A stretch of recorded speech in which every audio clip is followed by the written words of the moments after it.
generation, any of your stuff. And let me remind you, I did this for a living. For a Republican governor, I worked for Ron DeSantis for 2.5 years, took my political hat off. So I'm not giving you partisan coverage. I'm giving you the current state of affairs in an agency that has been absolutely destroyed. And with that, Madam Chairwoman, I yield back. Thank you, Mr. Moskowitz. Ms. Morrison, you're recognized for 5 minutes. Thank you, Madam Chair, Ranking Member McGovern. My amendment today is simple. Before the House advances the largest Medicaid cut in program history, Congress needs to review how this bill will impact hospitals and Americans' access to services. My amendment simply says that the bill cannot take effect until an independent study confirms that these proposed Medicaid cuts will not result in hospital closures or reductions in service, including obstetric services. The Medicaid policies in this bill will strip healthcare coverage from millions of Americans and put essential labor and delivery services on the chopping block. Our country is already facing a worsening maternal health crisis and carelessly ripping away women's access to care without any consideration, and it's just plain cruel. We're already dead last in maternal mortality compared to our peer nations, and instead of putting forward a bill that will actually improve women's health and support moms and babies, my Republican colleagues have chosen to gut the program that covers more than 50% of births in many areas of Minnesota. Having cared for women and their babies for over 20 years as an OBGYN, I am appalled by how callously members of this chamber have turned their backs on their constituents. In my home state of Minnesota, 1.4 million Minnesotans get health care coverage through Medicaid, and millions more depend on the hospitals and providers who have been unequivocally clear that the Medicaid cuts in this bill will decimate their ability to provide care. Unequivocally clear that the cuts will force them to reduce services or shut down entirely. And the reality is, if hospitals are unable to keep their lights on and deliver care, we will all pay the price. People will not be able to access care. People will have more medical debt and they will be less healthy. People will suffer. People will die. I would encourage my Republican colleagues to believe the words of the hospitals that serve their constituents, the patients that live in their districts, and analysis after analysis that confirms that these cuts will cost millions of Americans their access to care. So my Republican colleagues who hold majority rule of this chamber, let's be very clear here. You can stop this right now. You can stop the hospital closures. You can stop the cuts to services. You can stop 14 million Americans from losing access to health insurance. You can stop the worsening of the maternal health care crisis and rural hospital crisis. You have the power. You can stop this.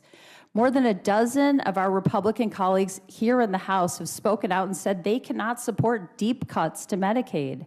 Other Republicans have called these massive cuts morally wrong. And more than a dozen state legislators from my home state of Minnesota wrote our Republican delegation and the president making a very clear case about how this would be a disaster and begged them not to go through with these cuts. I have a copy with me here, Madam Chair, and I request consent for this letter to be entered into the record. Without objection.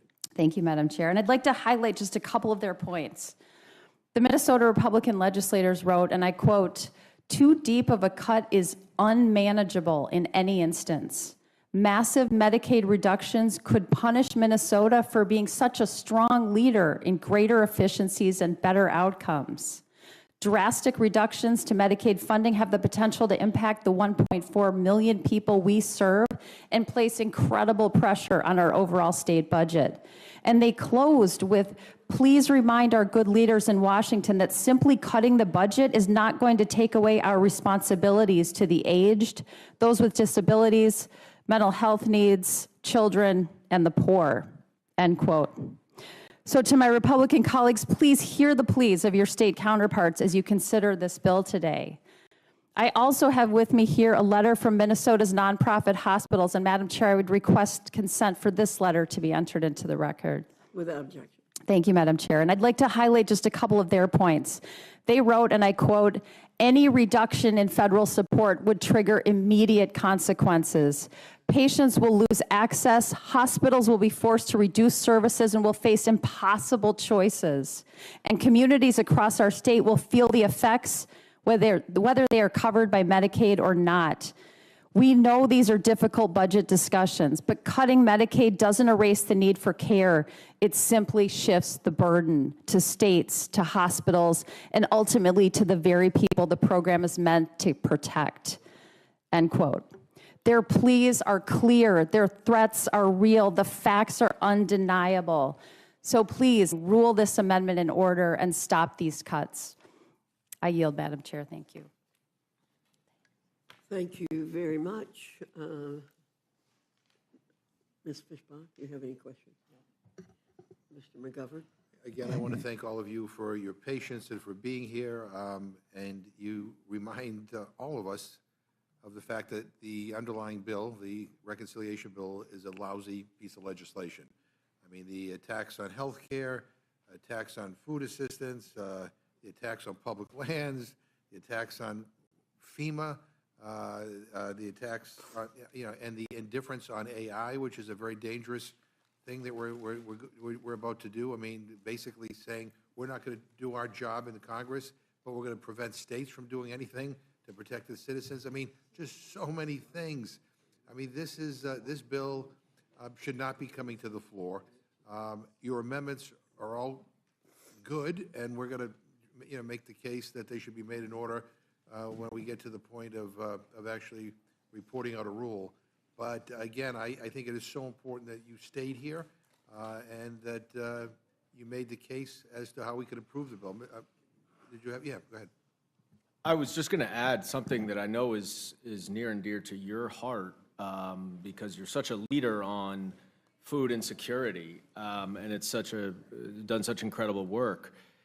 These so-called work requirements are such a fig leaf. They're such a pretext when in reality, the census data shows that 82% of households with working age adults who do not live with minor children and did not receive disability benefits had earnings during the year 2023. This is not an issue that needs to be addressed. It is an issue that is being created so that poor Americans can struggle even more. Yeah. Again, we had this discussion in the Ag Committee. I mean, of a single mother with a 7-year-old child, who loses her job, and she has 90 days to get another job. Otherwise, she loses her benefit. And the back and forth in the Ag Committee was like, well, the 7 years old, the child at school. I mean, like, do people realize what time school gets out? I mean, if people are working, I mean, what happens during the summer? What happens during vacations? I mean, again, many people are able to juggle all this stuff. And the majority of people who are able-bodied, who are on SNAP, actually do work. And there are work requirements, especially for those who are able-bodied adults without dependents. But to be totally indifferent to what life is like for a single parent with a 7 or 8 or 9-year-old child, and to just say, oh, one glove fits all, it's just a cruel and rotten thing to do. And we're talking about food assistance and a really, meager food benefit. On average, $2 per person per meal.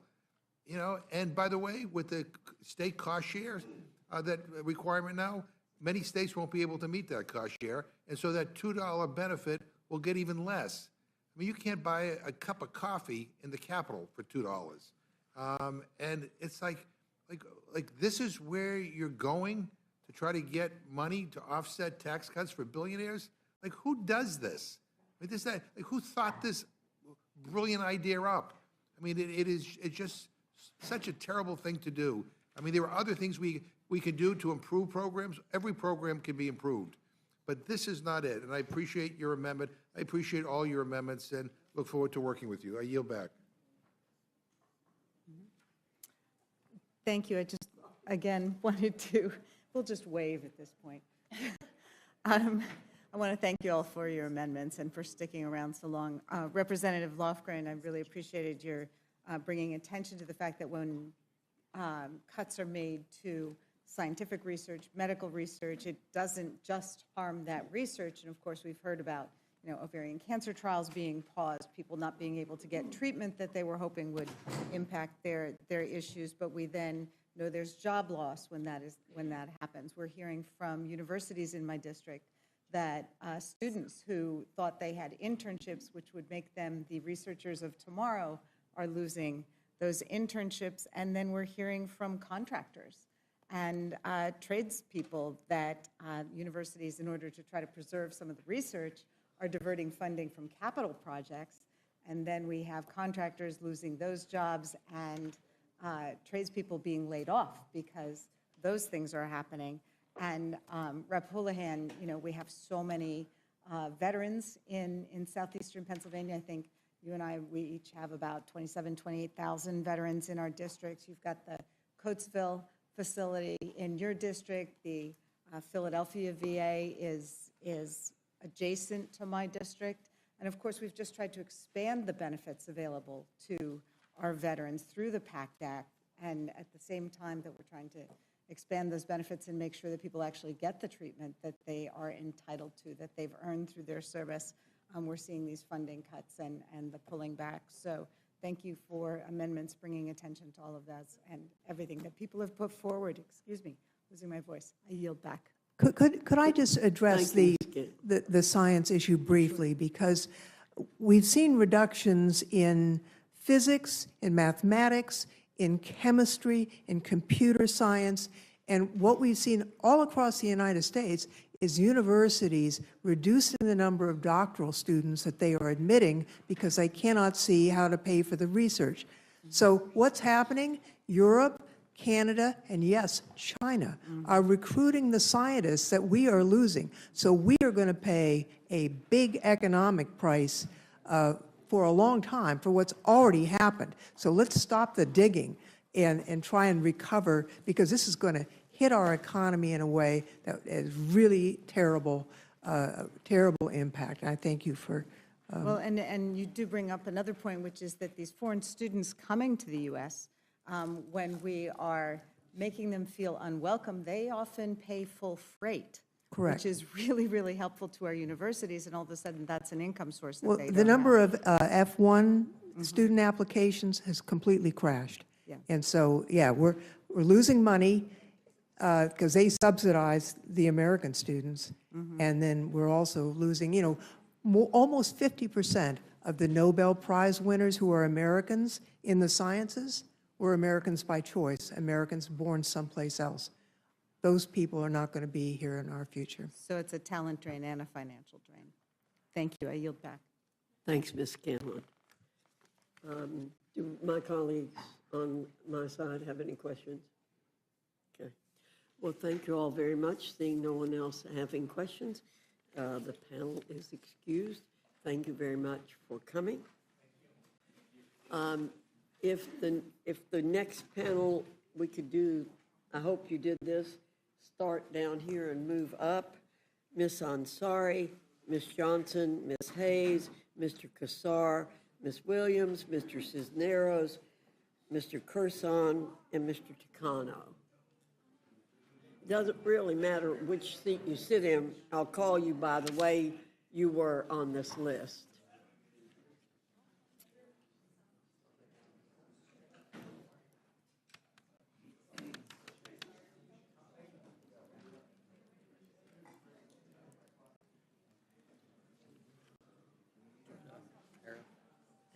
Yeah, mark them.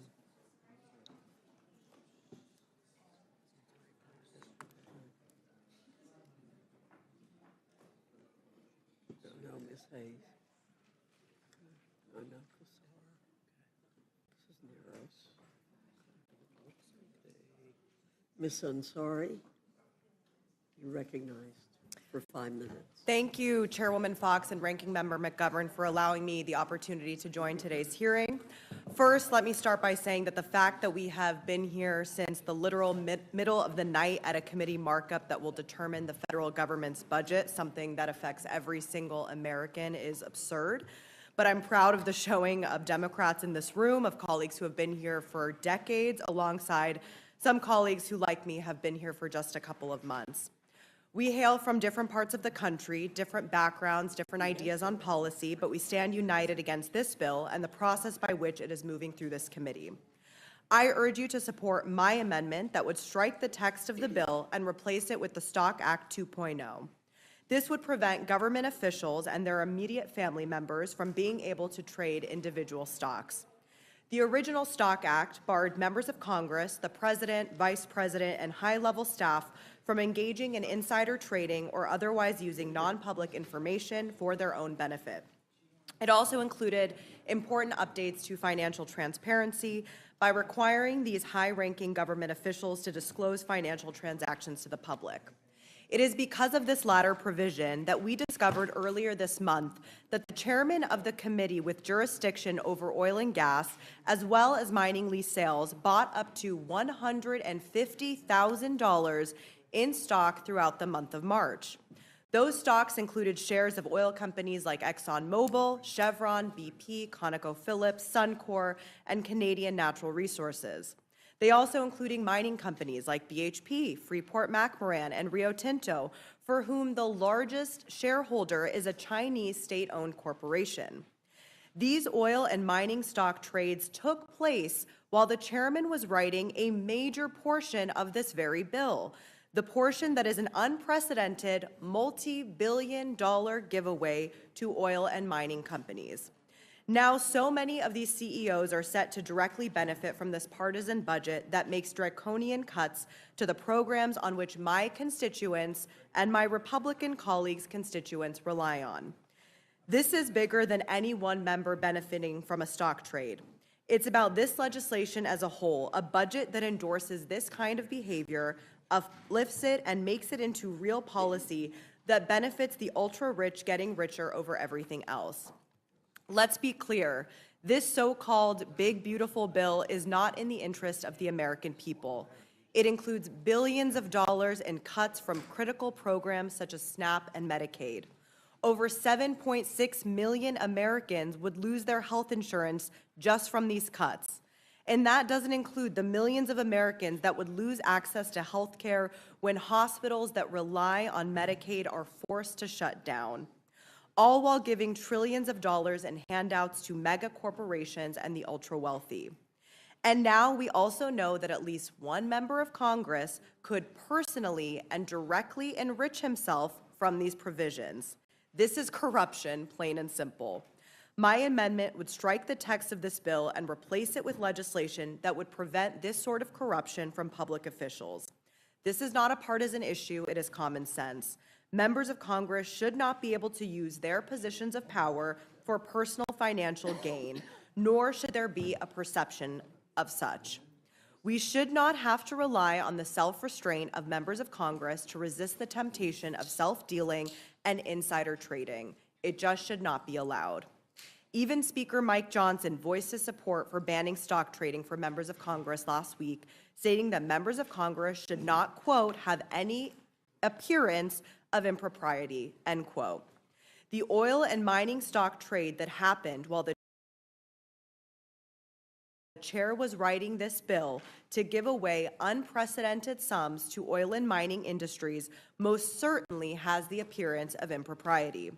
I sincerely hope that it is just an appearance.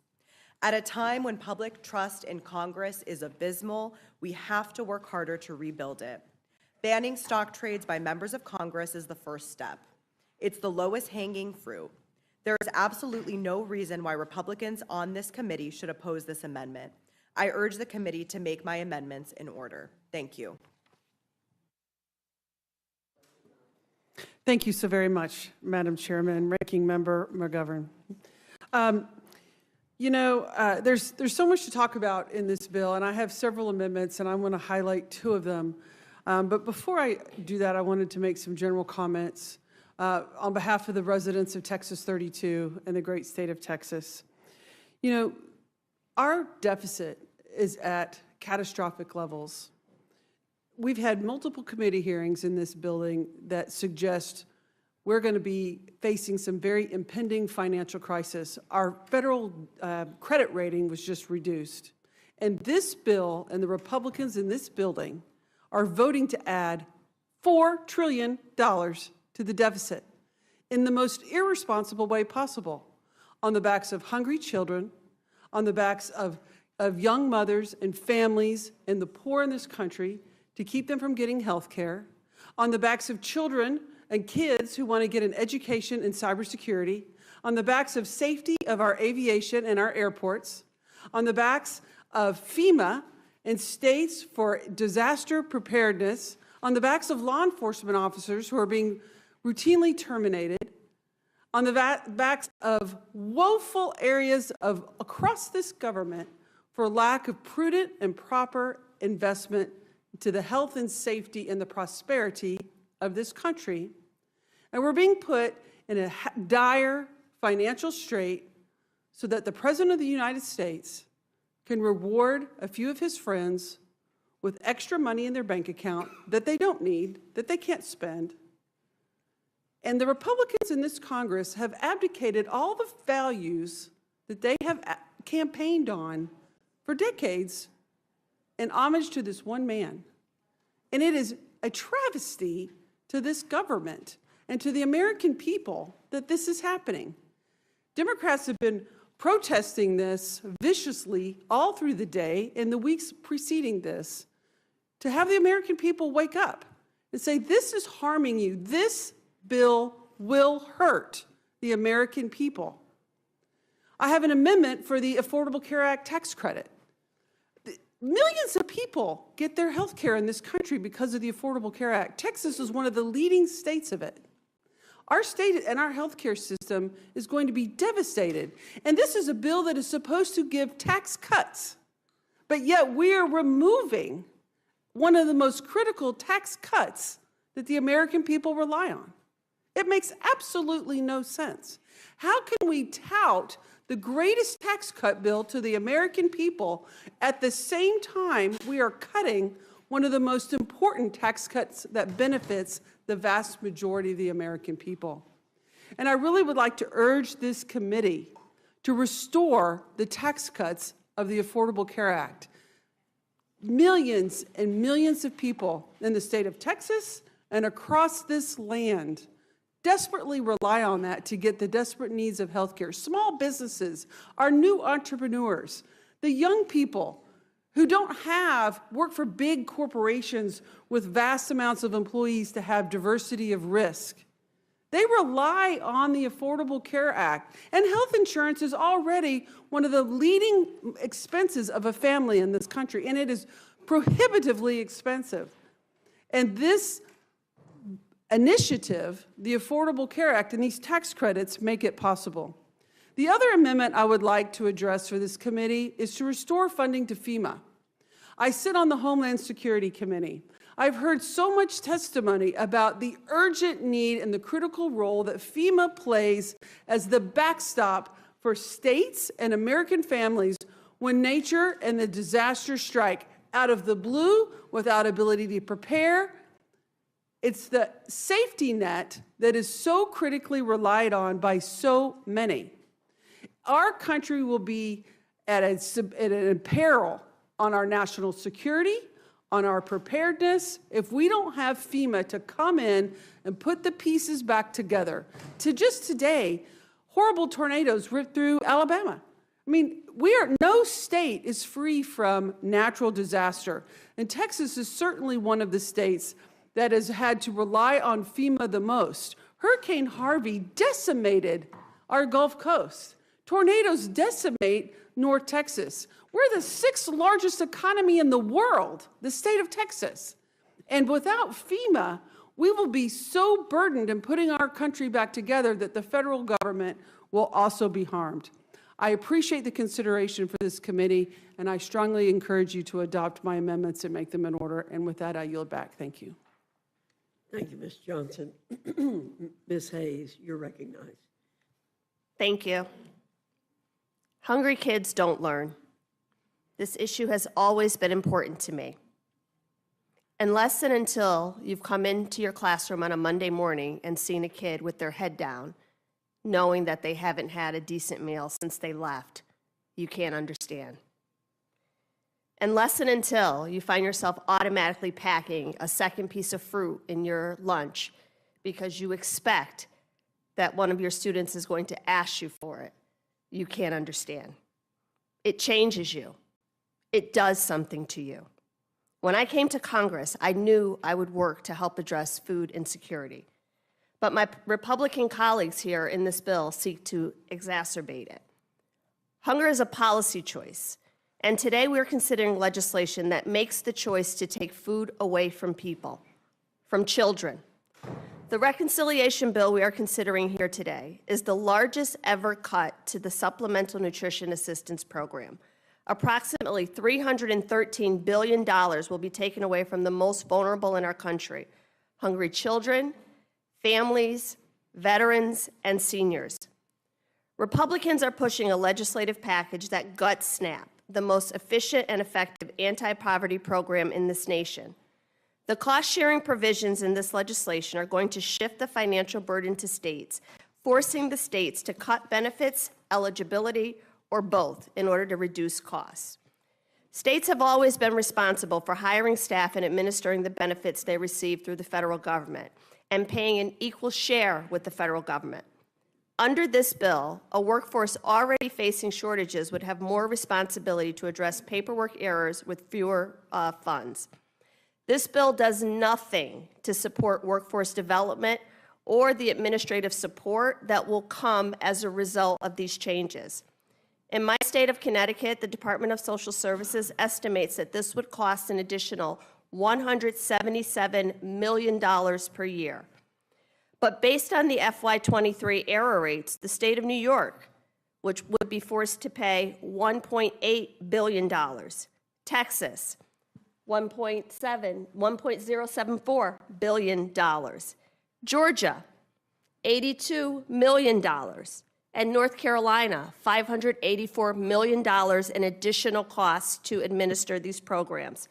Additionally, this legislation would prevent the Secretary of Agriculture from reevaluating the Thrifty Food Plan, which is used to determine benefit eligibility amounts. This bill also expands work requirements for older adults up to age 65 and for parents in households with children age 7 or older, which means that 4 million children between the ages of 7 and 17 who live in households that receive SNAP would be at risk of losing some type of food assistance. While expanding these requirements, this legislation does nothing, once again, to fund workforce development programs or increase access to child care for these families. I would also note that when children lose their SNAP benefits, they automatically lose their CEP, which is the community eligibility provision that allows them to get free and reduced lunch at school. So not only is food being taken away from children at home, it is being taken away from them at school. My amendment is simple. It prevents any cuts to SNAP that would reduce benefits for the 42 million Americans who rely on the program for food assistance. My amendment says that this legislation can only take effect once the USDA and all state agencies issue reports evaluating and certifying that any changes made to SNAP would not result in a reduction of benefits to eligible individuals or decrease in population.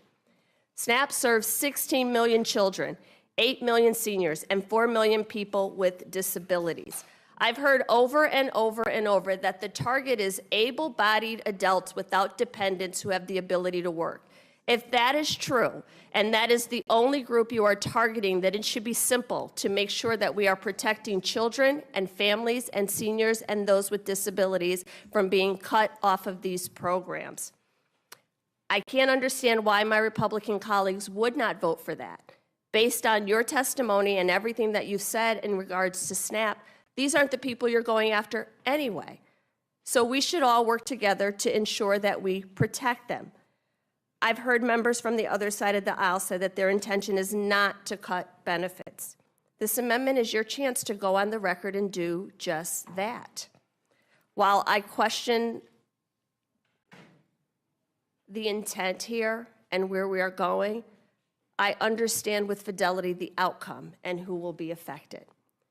In the wealthiest nation in the world, we have the ability to feed children. We don't have a drought, we don't have a famine, we don't have a war. We have policies that intend to take food out of the mouths of children. With that, I yield back. Thank you, Ms. Thank you, Ms. Hayes. Mr. Kassar, You're recognized for 5 minutes. Good afternoon. So in this terrible Republican budget bill, we're talking about saving money by cutting waste, fraud, and abuse. But then when we actually look at the bill about who's taking a cut, well, of course, we are cutting taxes for billionaires, but the people who are taking a cut is a person with a disability who will lose their health care because we say, well, you've got a disability, but it's not quite bad enough, or you didn't fill out this piece of paper. Or we're cutting the $6 a day in food assistance to a child because now you're 8 years old, not 7 years old, so you don't need it anymore.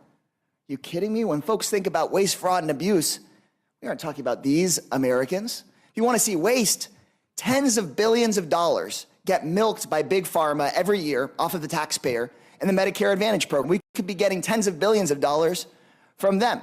Or if you want to talk about fraud, we could be talking about the billionaires who hide their money in offshore accounts that we should be going after.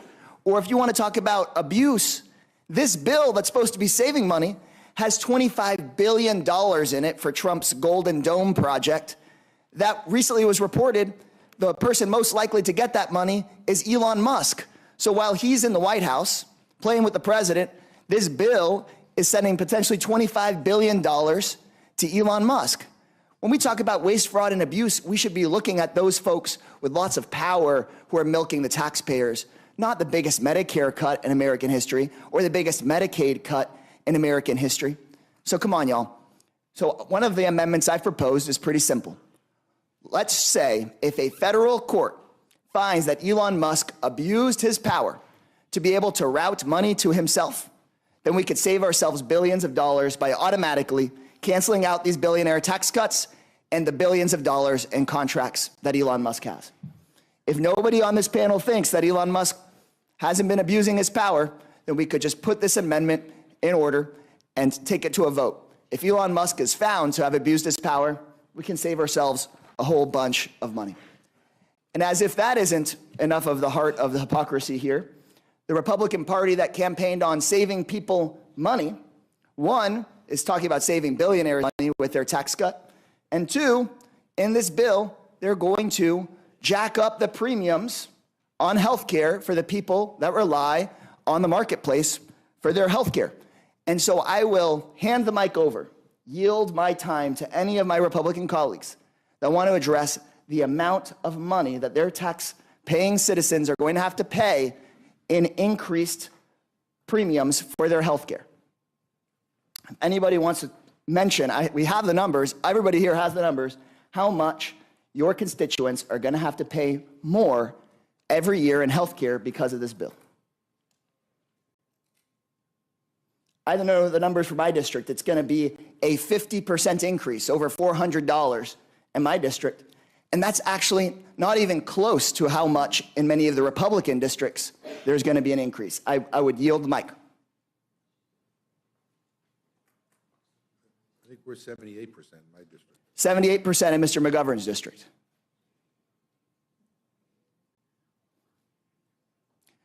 Maybe none of the Republican members want to mention it, but the Republican gentleman from New York, there would be a 44% increase, $2,000 a year hit to his constituents in their health care costs.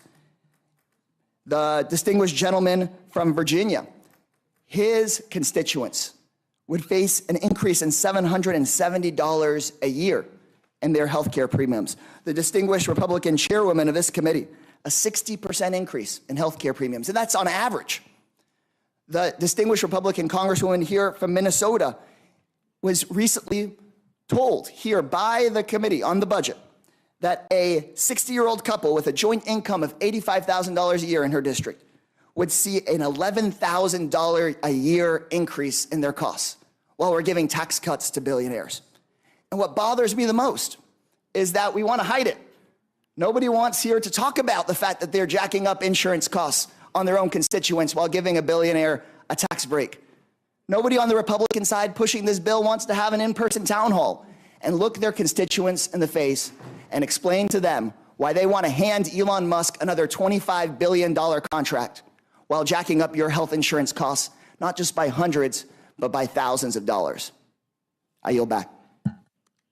Thank you, Mr. Kassar. Ms. Williams, you're recognized for 5 Thank you, minutes. Chairwoman Fox, Ranking Member McGovern. Y'all, this meeting started at 1 a.m. and has been going through the entire night, morning, and now day. We're considering one of the most harmful bills to ever come before the House, cutting health care from 14 million Americans, taking food from the mouths of hungry children, seniors, and veterans. My Republican colleagues were hoping that my Democratic colleagues and I would sleep through the night as the American people slept. But what's done in the dark, y'all, comes to the light, and I'm here to shed the light. That's why I stayed up all night, and that's why I'm here right now as the voice of Georgia's fighting 5th Congressional District. I follow in the footsteps of the late Congressman John Lewis, known as the conscience of the Congress. And if there's anything Republicans need more of these days, it's a conscience.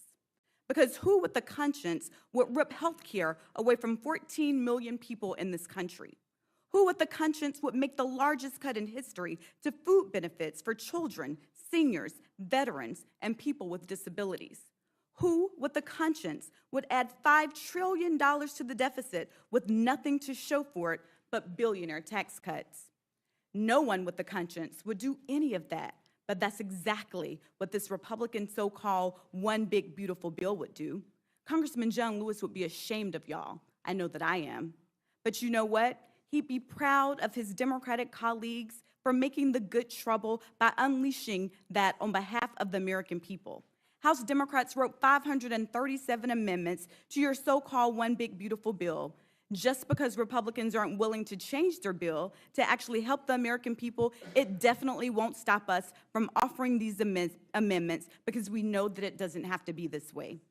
I have 16 amendments myself. One, to invest in programs to increase our housing supply and lower housing costs. Another, to stop taxpayer funding for anti-abortion clinics that spread disinformation about women's health care. Another, to stop Trump from cutting essential federal workers without at least getting a report from Congress on how it'll harm government services. Another, to stop Trump from profiting off funding for presidential security. An additional one, to increase nutrition benefits and eligibility for students. Another, to require reports on how the policies in this bill affect low-income individuals and racial inequities. Another, to stop January 6th insurrectionists from getting a settlement from the federal government for their crimes. And yet another, to ensure that members of Congress can continue conducting lawful oversight in ICE facilities. Another one, to make maternal medical care, menstrual products, and broadband costs covered expenses for determining people's eligibility for food assistance. Another, to stop Elon Musk from selling the federal government AI systems while he's employed by our federal government. And yet another, to stop any funds in this bill from being used to unconstitutionally remove a United States citizen from this country. Another, to require the Consumer Financial Protection Bureau to remain independent of whoever is president, Democratic or Republican. And yet another, to keep the funding for sustainable aviation fuel, which supports our aviation industry to be cleaner and more environmentally friendly. If my Republican colleagues really want to do right by the American people, you'd approve all of these amendments. I can't fix everything in this horrible bill, even with the 16 amendments that I'm offering, but these would definitely be a start. And next time, maybe open up this big, beautiful bill to some big, beautiful debate in the light of day. Because it doesn't matter what your ideas are if you can't defend them in broad daylight for the American people. You must be hiding something from the American people. The children, seniors, and veterans in my district that will lose health care and SNAP benefits, y'all, they are more than a line item in a budget. They are real people simply trying to survive. So don't turn your back on them to give tax cuts to billionaires. I yield back. Thank you, Ms. Williams. Mr. Cisneros, you're recognized for 5 minutes. Thank you, Chairwoman Fox, Ranking Member McGovern, and members of the Rules Committee. I am deeply disappointed with how this hearing came about. The majority scheduled a hearing in the middle of the night to further their agenda without debate or scrutiny. But the timing of the hearing cannot hide the fact this legislation rips off the American people. It increases tax breaks for the wealthiest Americans, paid for by nearly $700 billion in cuts to Medicaid and $267 billion in cuts to SNAP. I'm here to offer 4 amendments to this flawed legislation and urge the committee to make them in order. My first amendment seeks to ensure Congress is authorizing the funds needed to pay our child care workers and maintain our modernized and the facilities where they work in the Department of Defense. My amendment would increase child care fee assistance to $200 million, add $1.3 billion for Army, Navy, Air Force, Marine Corps, and Space Force Child Development Center facility maintenance, and include $1 billion for child care provider compensation under the Department of Defense's modernization of the Child Development Program staffing model passed in the fiscal year 25 NDAA. I want to be clear, my amendment does not raise the top line. Instead, it will take from an expensive and unnecessary program and instead support our service members' family needs. My next amendment seeks to reassert congressional oversight into the activities of the Department of Defense. My amendment allows the department to access the first $100 billion of the bill's funding, but before the department can use the last $50 billion, it simply requires the department to answer some elementary oversight questions about DOGE and the Department of Defense. I support better efficiency and program management at the Pentagon, as I know many of my colleagues do. I've been proud to support numerous efforts to that effect, and I look forward to working with my colleagues in a bipartisan way in the future, but that's not what this bill is. Our responsibility is to conduct oversight, and so far, our questions to the department have yielded insubstantial or non-existent answers, and the administration seems unable to explain the role of DOGE in the Department of Defense. I know the DoD is capable of giving thoughtful responses. I have sat in the witness seat before and have answered questions, and I've been required to reply to congressional inquiries, which I gladly did because that was my responsibility. At the very least, we should understand what this unauthorized department is doing to one of the departments that we are supposed to be overseeing in Congress. My third amendment seeks to expand eligibility for the employer provide child care tax credit. This amendment would define small business concern in accordance with the Small Business Act for the purpose of the employer-provided child care tax credit. This would help small businesses attract and retain employees that are working parents. My final amendment seeks to revise the short title of the bill to the One Big Billionaire Bailout Act. Raising a child, owning a small business, having access to affordable and quality health care in this economy, it's becoming more difficult with the rising cost of living. Again, this bill, instead of helping hardworking Americans nationwide, gives a government handout to billionaires and the wealthiest Americans at the expense of everyone else. The name matters because it tells the truth of what this fine print hides. I am happy to tell the American people who this bill really serves, because it is not them. Again, I urge you to make these amendments in order. Thank you, and I'm happy to take any of your questions. Thank you, Mr. Cisneros. Mr. Chicano, I'll go to you next. Well, thank you, Madam Chair. Let's begin with the obvious. This bill, the so-called budget reconciliation package, is not even finished. Republican leadership is asking members to vote on a moving target with text still changing and details still unclear.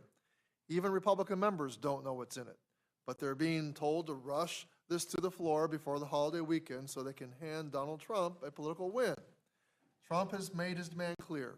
Unite behind what is possibly the most budget-busting piece of legislation in modern U.S. history. And now, Republicans are stuck between their talking point of deficit reduction and their obligation to do whatever Donald Trump tells them to do. Last night, the Congressional Budget Office released its score.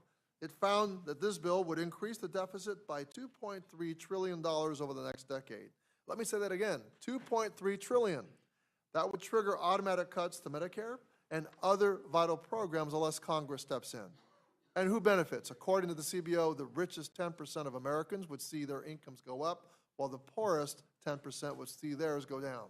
So yes, this bill deserves a name, and I would call it One Big Billionaire Payout. And while billionaires and corporations are poised to win big, the people I serve, veterans, students, and working families are set to lose. I'm offering 10 amendments to stop the worst of this damage. First, I've introduced an amendment to exempt disabled veterans from new Medicaid work requirements. Now, not all veterans are eligible to receive their health care from VA, and currently 1.6 million veterans rely on Medicaid. This bill would subject as many as 1 million of them to bureaucratic red tape just to keep their health care. Many veterans with service-connected disabilities fall below the disability rating that makes them eligible for VA care and significant barriers to employment. Punishing them for that is not reform, it's cruelty. Now, second, if you're going to rip away veterans' health care, the least you can do is tell them. My amendment would require CMS to notify veterans who are losing Medicaid coverage. Third, I've offered a similar amendment requiring USDA to notify veterans and service members if they're kicked off SNAP. Over 1 million veterans rely on food assistance, and this bill, again, takes from those who served and gives to those who stockpile wealth without sacrifice. Fourth and fifth, I propose creating websites through HHS and USDA to help veterans navigate the fallout, healthcare and nutrition resources for those losing coverage. It's a modest effort to clean up the mess this bill creates. Sixth, I'm offering an amendment to preserve nursing home staffing reforms. In 2024, CMS finalized a rule to address dangerous understaffing. This bill delays that and could cost lives. University of Pennsylvania research estimates 13,000 lives would be saved annually under that rule. Who exactly are we protecting by delaying that? Certainly not the seniors living in those homes. My seventh amendment strikes the repeal of the 2023 Borrower Defense Rule, a protection for student borrowers defrauded by predatory colleges. In just 1 year, over 770,000 students filed claims. This bill would make it nearly impossible for future victims to get relief. Eighth, I strike the repeal of the 90-10 rule fix, a bipartisan protection that keeps for-profit colleges from targeting veterans as dollar signs. Without it, GI Bill recipients become cash cows for worthless diploma mills, and taxpayers foot the bill when these shady schools collapse. Ninth, I proposed a certify no harm amendment which would simply require federal agencies to confirm that these provisions won't increase fraud against student veterans before they take effect. If Republicans are so confident this bill won't hurt anyone, this should be an easy yes. And finally, my 10th amendment includes the Protect Students Act, codifying essential safeguards against deceptive marketing, inflated job placement claims, and outright fraud by for-profit colleges and loan servicers. And let me close by reminding my colleagues that this isn't some routine budget bill. This is reverse Robin Hood. It steals health care from veterans, it steals food from hungry families, it steals loan protections from students, and it steals safety from nursing home residents. And it does all that to give billionaires a payday with a price tag of $2.3 trillion in new debt. This isn't about values, it's about vanity, trying to give a twice-impeached former president a talking point for his next rally. I urge my colleagues to support these amendments and reject this sham of a bill. And I yield back. Thank you, Mr. Takano. Mr. Carson. Thank you very much, Madam Chair, and thank you, Ranking Member. Thank you for providing me the time to testify this afternoon. I have 4 amendments to this reconciliation bill. My amendments protect Medicaid, passenger rail, our environment, and would protect the middle class. I first want to speak on Amendment 428 to conduct a comprehensive audit within 180 days to assess the impact of this bill's impact on income inequality in our country. The GOP claims their tax policies will benefit the middle class. I say prove it. Prove to the American people that the tax policies in this bill will help the middle class, not the ultra-wealthy. Next, my Amendment 168 addresses one of the most urgent, life-threatening issues in this bill, which is that this bill would slash health care for 14 million Americans. Just this afternoon, an Indianapolis woman named Joan contacted our office. She is about to turn 65, she's disabled, and she receives Medicaid to survive. She told me, at 65 years old, I have nowhere else to go, and I don't want to lose my home, and I don't want to lose my health care.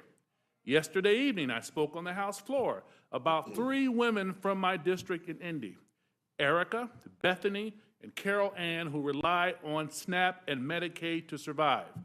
These are just 3 of the thousands of people who have reached out to us in the past few weeks. We receive messages from folks every day who are afraid for themselves, but they're also terrified for their children. other people's children, their family members, other people's family members. That's because Indianapolis is a community that cares about one another. We look out for one another.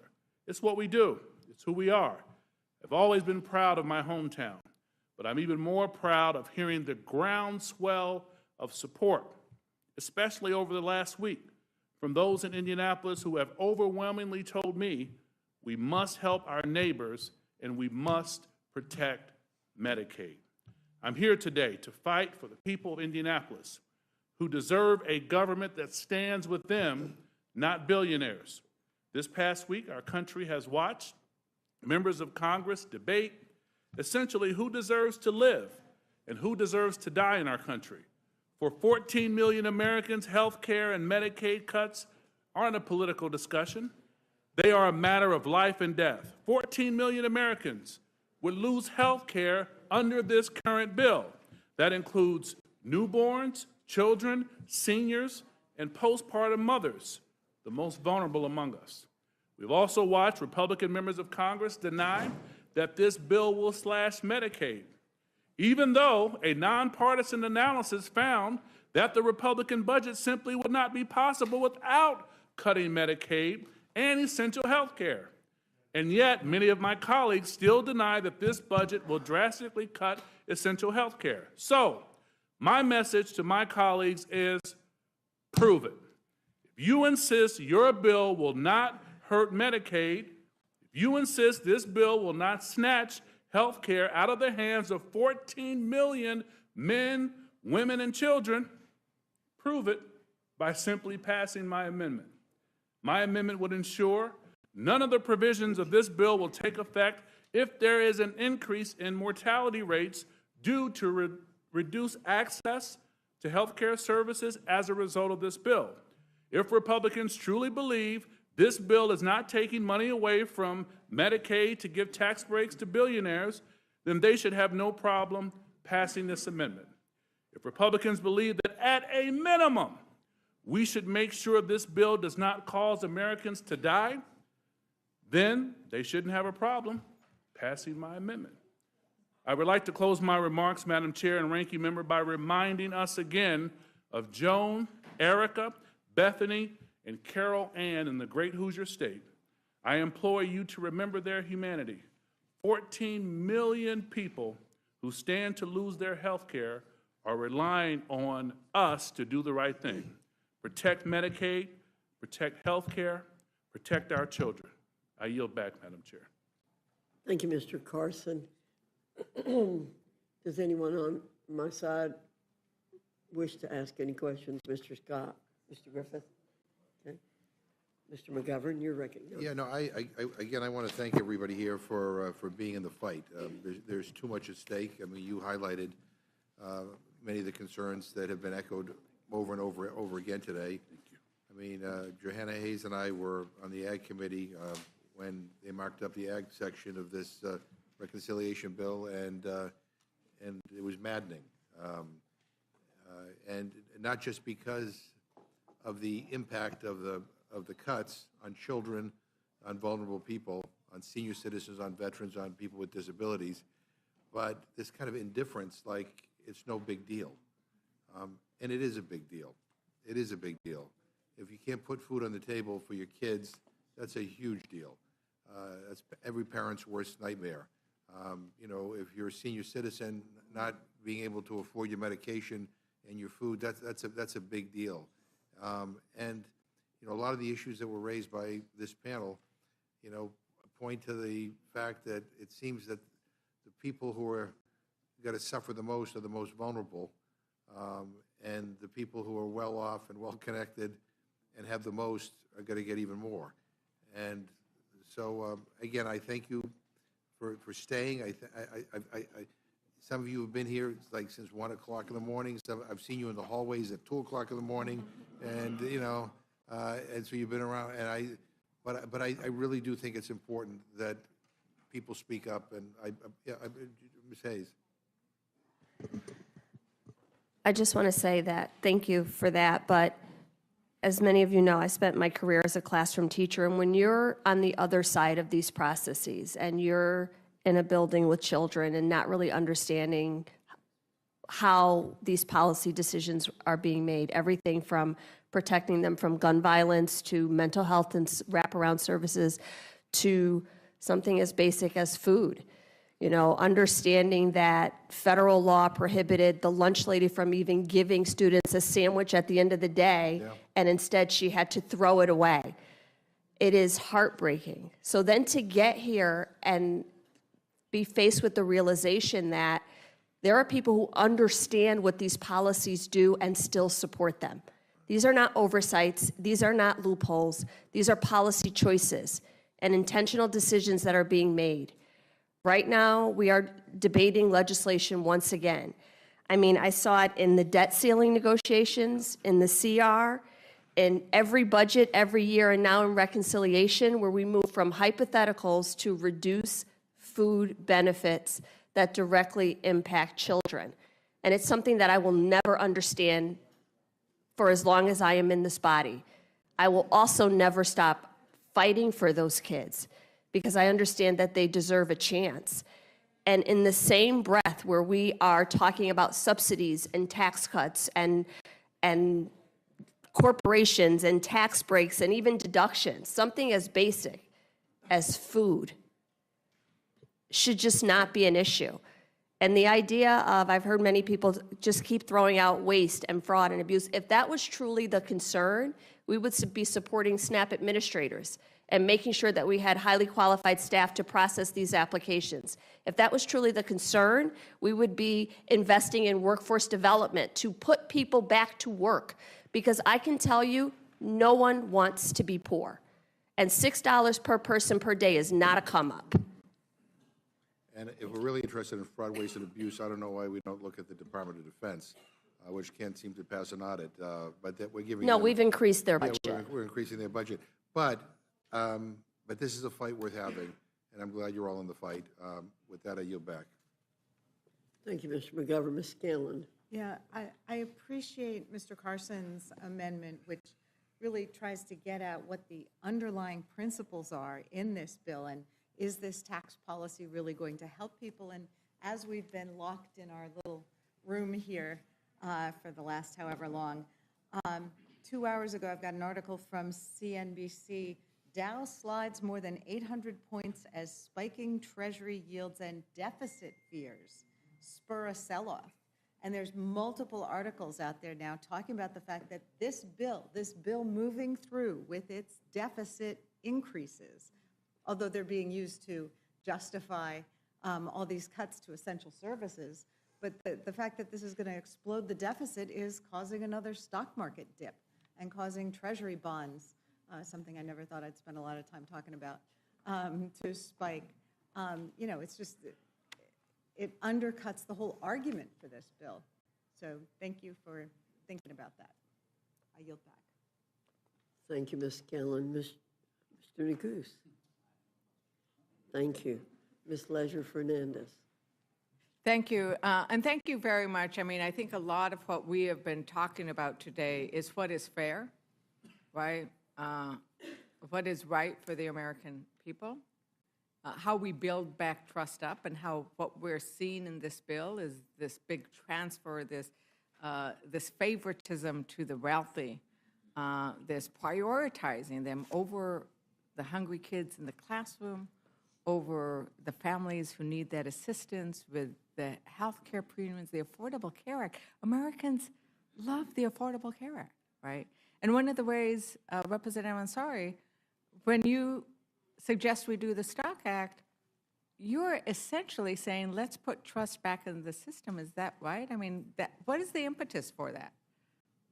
Yeah, I mean, we know that about 87% of Americans, both Democrats, independents, and Republicans, believe that members of Congress should not be trading stocks. And when I discovered during the natural resources markup that the chairman of that committee, for the first time in the 10 years that he's been in Congress, decided to suddenly trade hundreds of thousands of dollars worth of oil and gas stocks, I was genuinely shocked. But the concept was let's put trust back in the system. And I see we have one of the sponsors who might be joining us on another one of our panels. But I think that that's, this concept of who is benefiting and how do we actually say this is what government can do and this is how we put trust back in the system is really playing throughout all of the testimony, whether it's, from veterans, healthcare, hunger, or just let's make sure that Americans trust us. And so thank you for taking the time to make sure that Americans know what we're doing here. Because I can tell you, well, that's going, well, the stock market is terrified of what they are doing here. Americans are watching what we are doing here, and they are so appreciative. And I know we're all getting lots of calls and texts and outreach because they're watching. They are watching, and the senators are watching. I went to go get some food, and the senators are watching what we're doing in rules. Who knew? So thank you, Representative Can I just say, Ranking Member Fernandez, Tucano. that we could save money if we did not repeal the 90-10 rule, $1.6 billion. It's going to cost us to put veterans more at risk to be preyed upon by for-profit colleges. And I would say to my friend Johanna Hayes, I'd like to put that $1.6 billion that we would save if we did not repeal 90-10, that would protect our veterans, to put it toward feeding those kids in your classroom.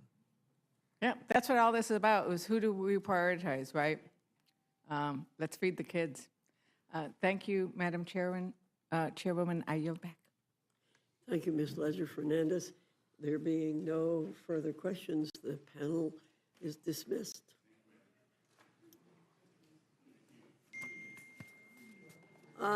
Let me announce the next panel, and if you all could go down to the end again.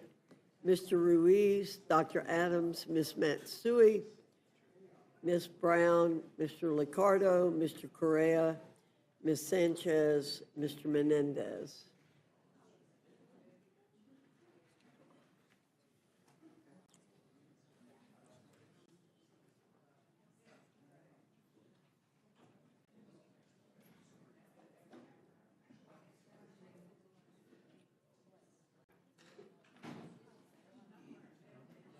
One more, yeah, there you go. I did.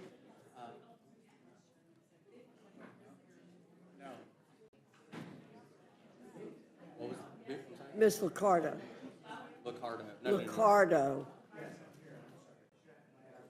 Mr. Liccardo, pardon me. It doesn't matter. I'll call you the spot. It's okay. You can sit either place. Thank you, Dr. Adams.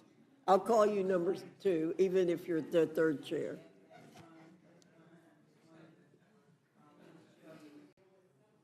Ms. Matsui just moved a little faster.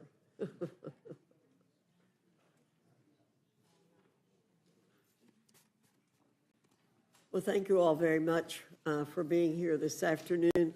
And I will start with Mr. Ruiz. You're recognized for 5 minutes. Thank you, Madam Chairwoman, and thank you, Ranking Member, for letting us offer amendments to this big, ugly bill.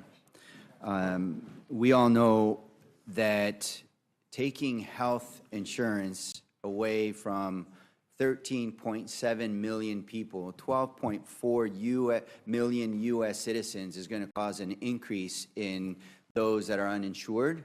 And we all know that when they get sick, their only place for care is going to be in the emergency departments, because our EMTALA laws mandate that emergency care physicians like myself will need to take care of patients if their life, sight, or limbs are threatened. And that uncompensated care is going to increase costs, and it's going to affect everybody, whether or not you have Medicaid or private insurance. So my amendment would require states to produce an assessment of the effects of the coverage losses from this Medicaid title on rates of uncompensated care and emergency department wait times for each hospital that receives a disproportionate share hospital payments.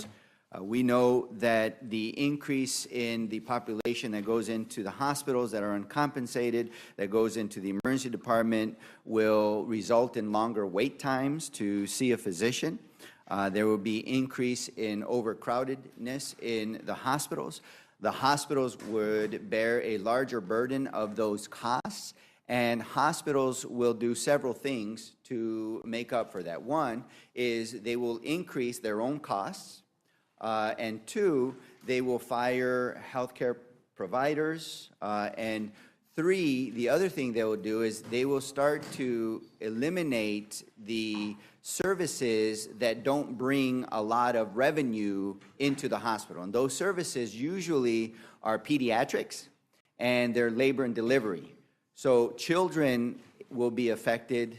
Maternity care, women, pregnant ladies who are also covered in Medicaid will be affected because those services won't exist in the hospital. And the final thing that they would do, and there's evidence from this, the Inland Empire Health Plan that manages 90% of Medicaid patients in Riverside County and San Bernardino County in California, recently sent me a letter saying that co-signed by 8 hospital CEOs, saying that if there are significant Medicaid cuts, they would be forced to close. So think about this. If you're having an emergency, a stroke, or cardiac ischemia, or heart attack, and that hospital is no longer in your community, where are you going to go for emergency care? And this is those that are on private health insurance too.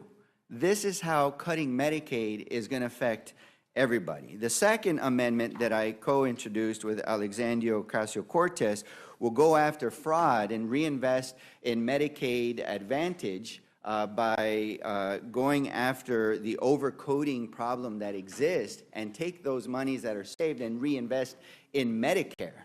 And the reason why we want to invest in Medicare is to help provide the resources for providers to actually pay for the cost of care. You see, providers have not had their reimbursements from Medicare commensurate increase with the cost of providing care, and therefore, since 2001 to about 2023, there's been a 26% cut in the reimbursements for providers. If this continues, providers are going to take less Medicare patients in order to make sure they're able to pay their bills. And so I know that this bill has a quasi-small, pitiful, so-called doc fix, where it's only 75% of the Medicare Economic Index or the inflation rate, and then a few years after that, 10% each year. I want to insert my piece of legislation as through this amendment that would provide the full doc fix, which would tie the Medicare physician reimbursement to 100% of the Medicare Economic Index. Doing so will help protect Medicare for providers and seniors and strengthen the program so that more seniors can have access to that. So if you're really about ugly bill, and with that I yield back. Thank you, Mr. Ruiz. Dr. Adams, you're recognized.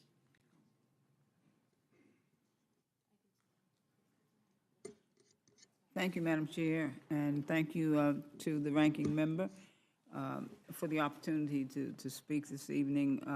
Today I'm offering 2 amendments, both rooted in things that I thought we all supported, helping families and helping students.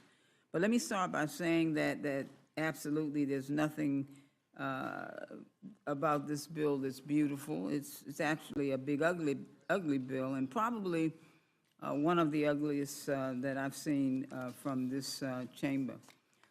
It's ugly because it hurts people. It's ugly because it punishes children. It punishes students and working families, and it's ugly because it tries to disguise cruelty as reform. Now, my first amendment is about SNAP. We've heard a lot about that. It is the largest and it is the most successful food security program in the nation. It's a lifeline for 49,000 citizens in my district in North Carolina. My SNAP amendment would prevent parents and caregivers of children as young as 7 from losing food assistance if they can't afford childcare during the summer months to avoid the existing punitive time limited work requirement of 90 days. And that's important because, you know, when you think about children and their eating, oftentimes the only meal they get is at school. And so, and when we think about the summer, this becomes a real critical problem. And of course, children as young as 7 should not be losing food assistance because we won't provide SNAP for their parents. And some of my Republican colleagues believe that 7 years old is some magical age in which households are not able to list them as dependents when applying for SNAP benefits. So what my amendment would do would correct this so that households with children age 7 can be granted this protection rather than starting at 8 years old. And the goal of the amendment, of course, is to feed more children, to make sure that children can eat. Children should not go hungry anytime. They shouldn't go to bed hungry. They shouldn't go, food is an absolute necessity. And Madam Chair, you know, to take food away from children, it's unconscionable. It's just downright shameful. And so this big, beautiful, bad, ugly bill is set to cut over $300 billion from SNAP. And that's a program that, as we've heard already, helped cut child poverty in half. And so it's a program that helps millions of Americans feed their families, and a program that saves lives. I mean, the bottom line is it's a lifeline. It saves lives. And so this big, ugly bill is, as you've heard, it's Robin Hood in reverse, plain and simple. It's poor form. It's terrible policy, and it's bad politics. It's taken from the poor, given to the rich. But let me just turn briefly to my second amendment, which strikes the provision in this bill that will cap federal student aid at the national median cost of attendance. This is another example of gatekeeping disguised as reform. The median cost of college for programs of study, that's traditional, but because this cap would take away financial aid from low-income students and students of color based upon an unknown calculations from our colleagues that will dictate the future of our students. It punishes students for failing and daring to dream bigger. It says if you want to be a doctor, if you want to be an engineer, if you want to be a teacher, and your program costs more than average, well, too bad. Well, that's not reform. I've spent my life in education, and I've taught students who benefited from SNAP as well. I've monitored students who rely on Pell, and I've watched both succeed when we choose to invest in them. And these amendments are about those choices. Do we choose to support parents, or do we punish them? Do we choose to lift students up, or do we pull the ladder up behind us? I do want to urge my colleagues to support these amendments for the sake of our Americans, for the sake of our families, for the sake of children, for the sake of students. We need to feed families, and we need to make education accessible by funding students. Thank you for this time, and Madam Chair, I yield back. Thank you, Dr. Adams. Ms. Matsui, you're recognized.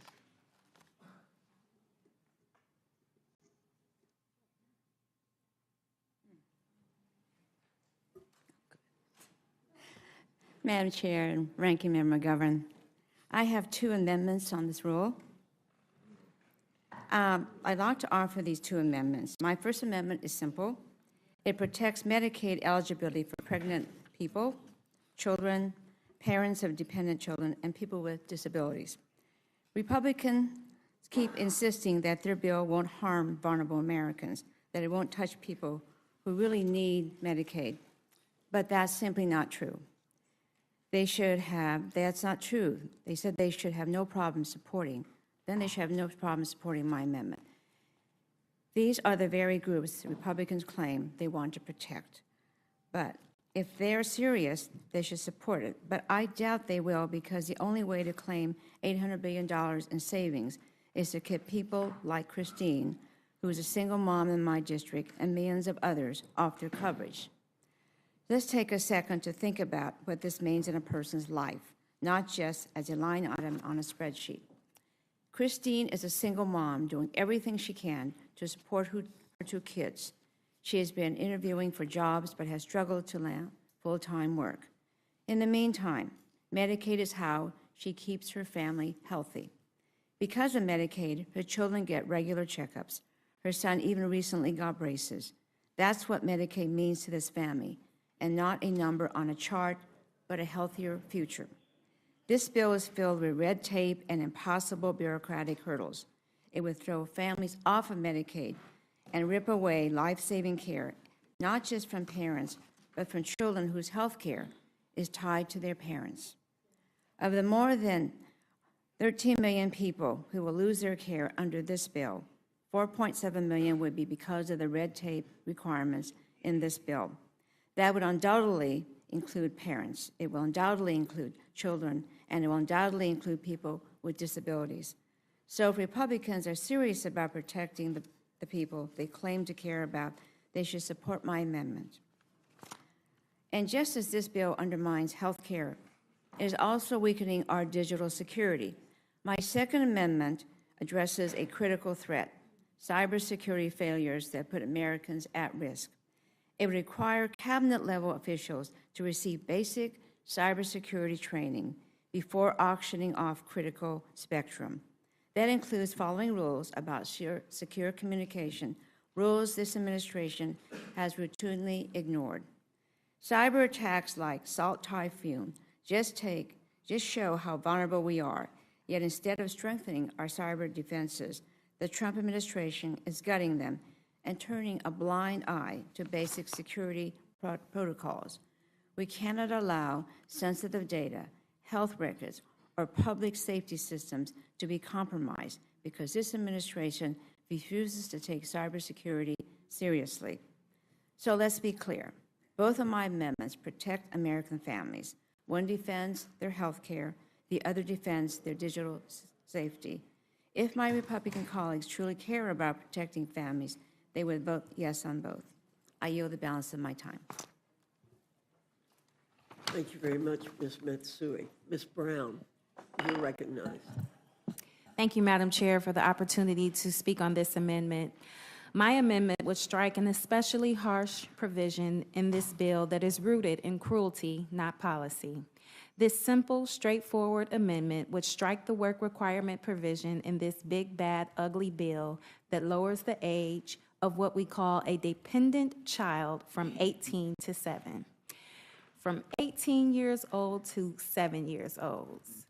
So I'm abundantly clear, we're saying that 8, 9, and 10-year-olds are no longer considered dependent children. Where did this come from? Why is this necessary? Since when is a first grader not a dependent child? Preventing families with children as young as 7 from losing food assistance, that is what we're debating here. This isn't about waste, fraud, or abuse, and we all know it. It's the excuse, not the reason. So I'd like to invite the Republicans on this panel to explain to me, to my colleagues, and to the American people, how exactly does taking food away from struggling families with young children make this country safer, stronger, more secure, healthier, or even great again? Because the Republicans on the Agriculture Committee couldn't answer that question. And maybe that's because they didn't even bother to speak up when asked. Well, my guess is you can't answer that question either, because the answer doesn't exist. There is no national security strategy that says that hungry families are a path to stability in this country. There is no economic model that says that kids going to bed with empty bellies will suddenly lead us to prosperity.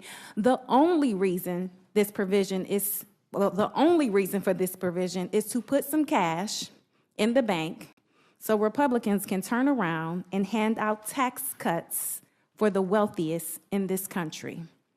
Right now, SNAP rules allow parents and caregivers with kids under the age of 18 some flexibility if they can't meet the 80-hour-a-month work requirement because they are raising a kid, caring for family, or stuck in a job with unpredictable hours. They don't lose access to food. This bill changes that. It pulls away basic benefits from the moment a child turns 7. That is a cold, calculated cut that targets struggling families. This provision alone would make this bill reckless, but combined with the sweeping cuts to family services my Democratic colleagues have been highlighting all day and all night, it's not just irresponsible, it's cruel. This bill doesn't serve working Americans, it punishes them. If you don't own a yacht or fly on a private jet, this bill makes your life harder, not easier. It makes your life worse, not better. And it gives you a shove down, not a hand up. This is a backwards, out of touch policy that ignores the real lives of working families. These provisions ignore the daily struggles parents face as they juggle low-wage jobs, childcare gaps, and unpredictable schedules just to keep food on the table. It doesn't encourage stability or self-sufficiency. It punishes poverty. And it sends a dangerous message. If you are struggling, you are on your own. I hope you will support my amendment, and perhaps more importantly, I hope you find it in you to really take the negative impact of this entire bill into consideration and vote no. And with that, Madam Chair, I yield back. Thank you, Ms. Brown. Mr. Liccardo, you're recognized for 5 minutes. Thank you.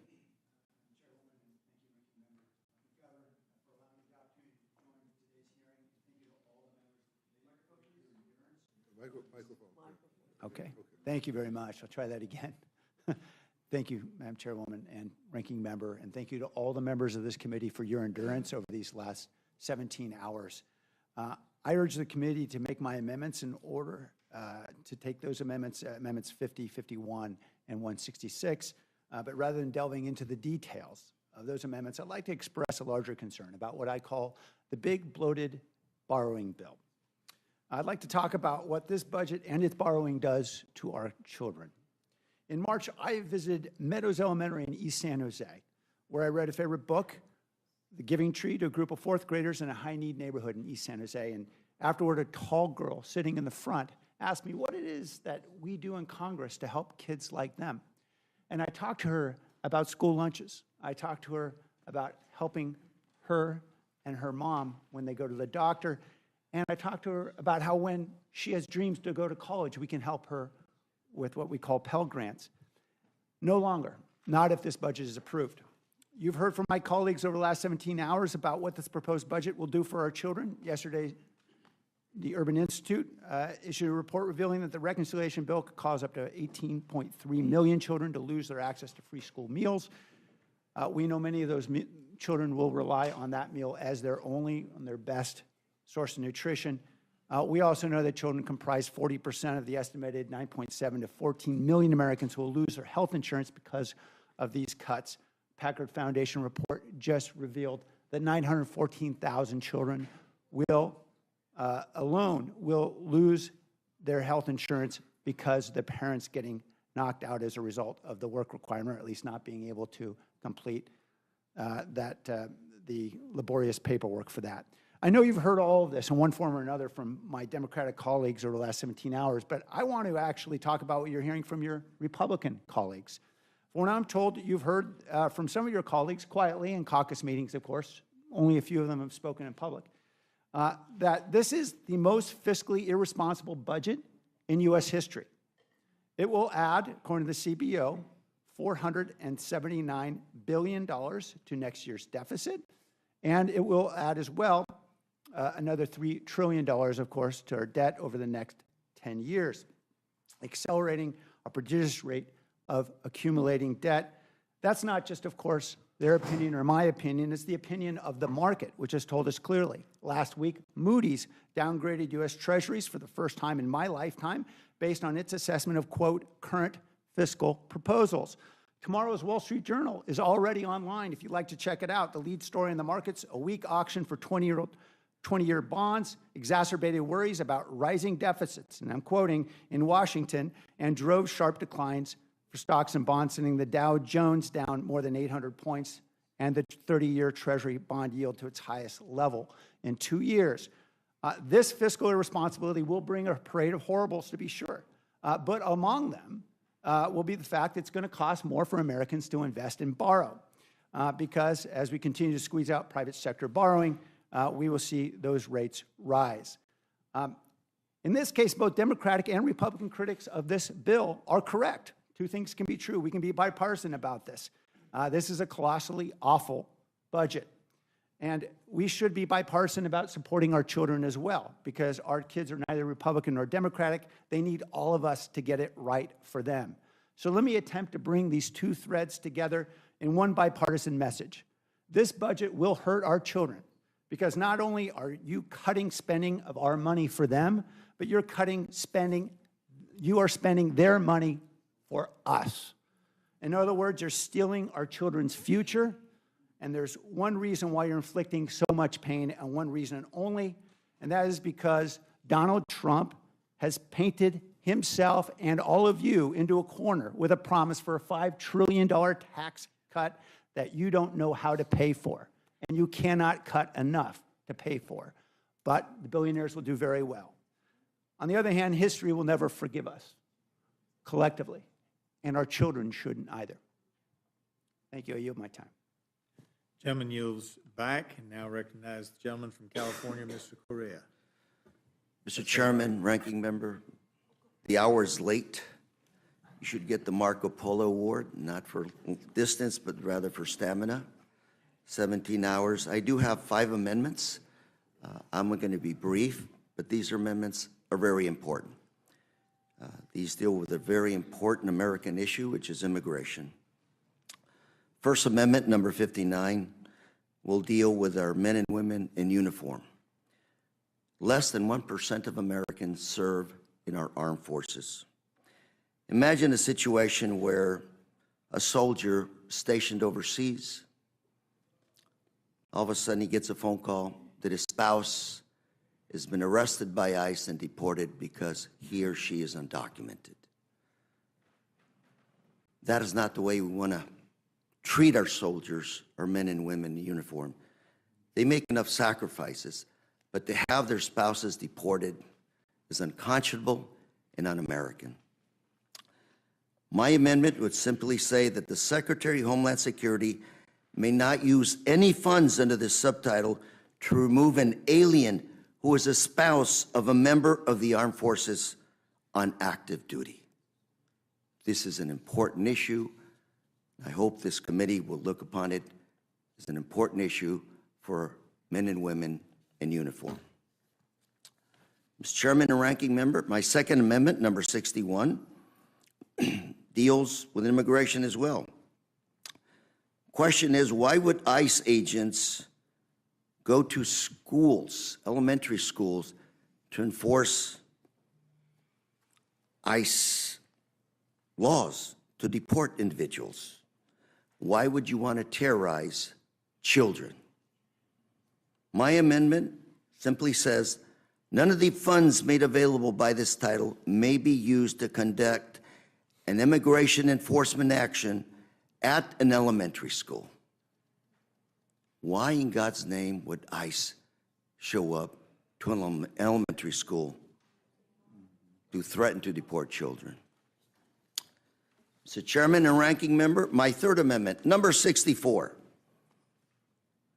deals with those men and women who defend our country, Homeland Security officers at our borders, at our ports of entry.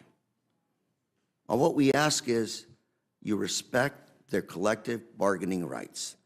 My amendment says none of the funds made available by this title may be used to undermine or cancel any collective bargaining agreements covering an employee of the Department of Homeland Security. And again here, Mr. Chairman and Ranking Member, we have individuals that sometimes work 16-hour shifts because they're so short in terms of personnel. They deserve to be represented by a collective bargaining contract.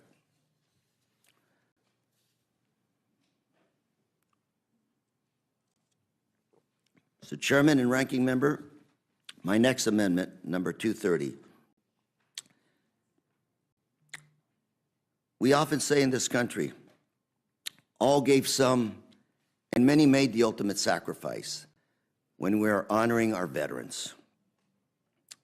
Again, less than 1% of Americans actually serve our nation.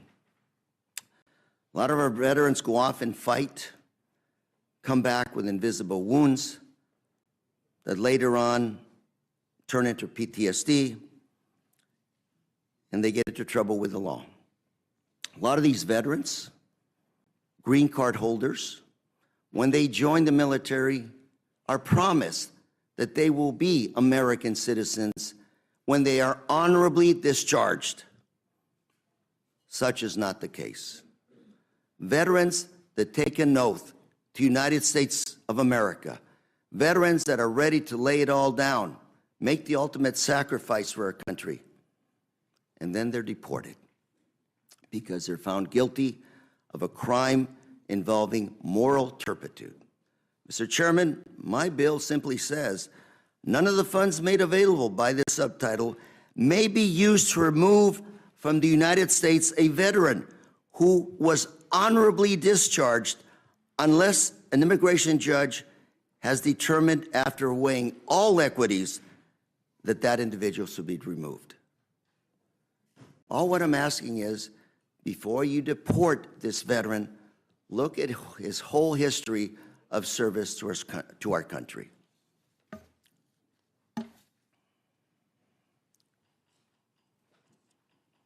And finally, Mr. Chairman and Ranking Member, my final amendment, I should say, essentially says that no amount of money in this subtitle should be used or can be used to deport or remove an individual to a country other than the country of that individual's nationality or last habitual residence, unless a removal order to that country is issued by immigration judge. The gentleman's time is up. Gentleman's time is up. Thank you, Mr. Chairman. Thank the gentleman. Recognize Ms. Sanchez of California.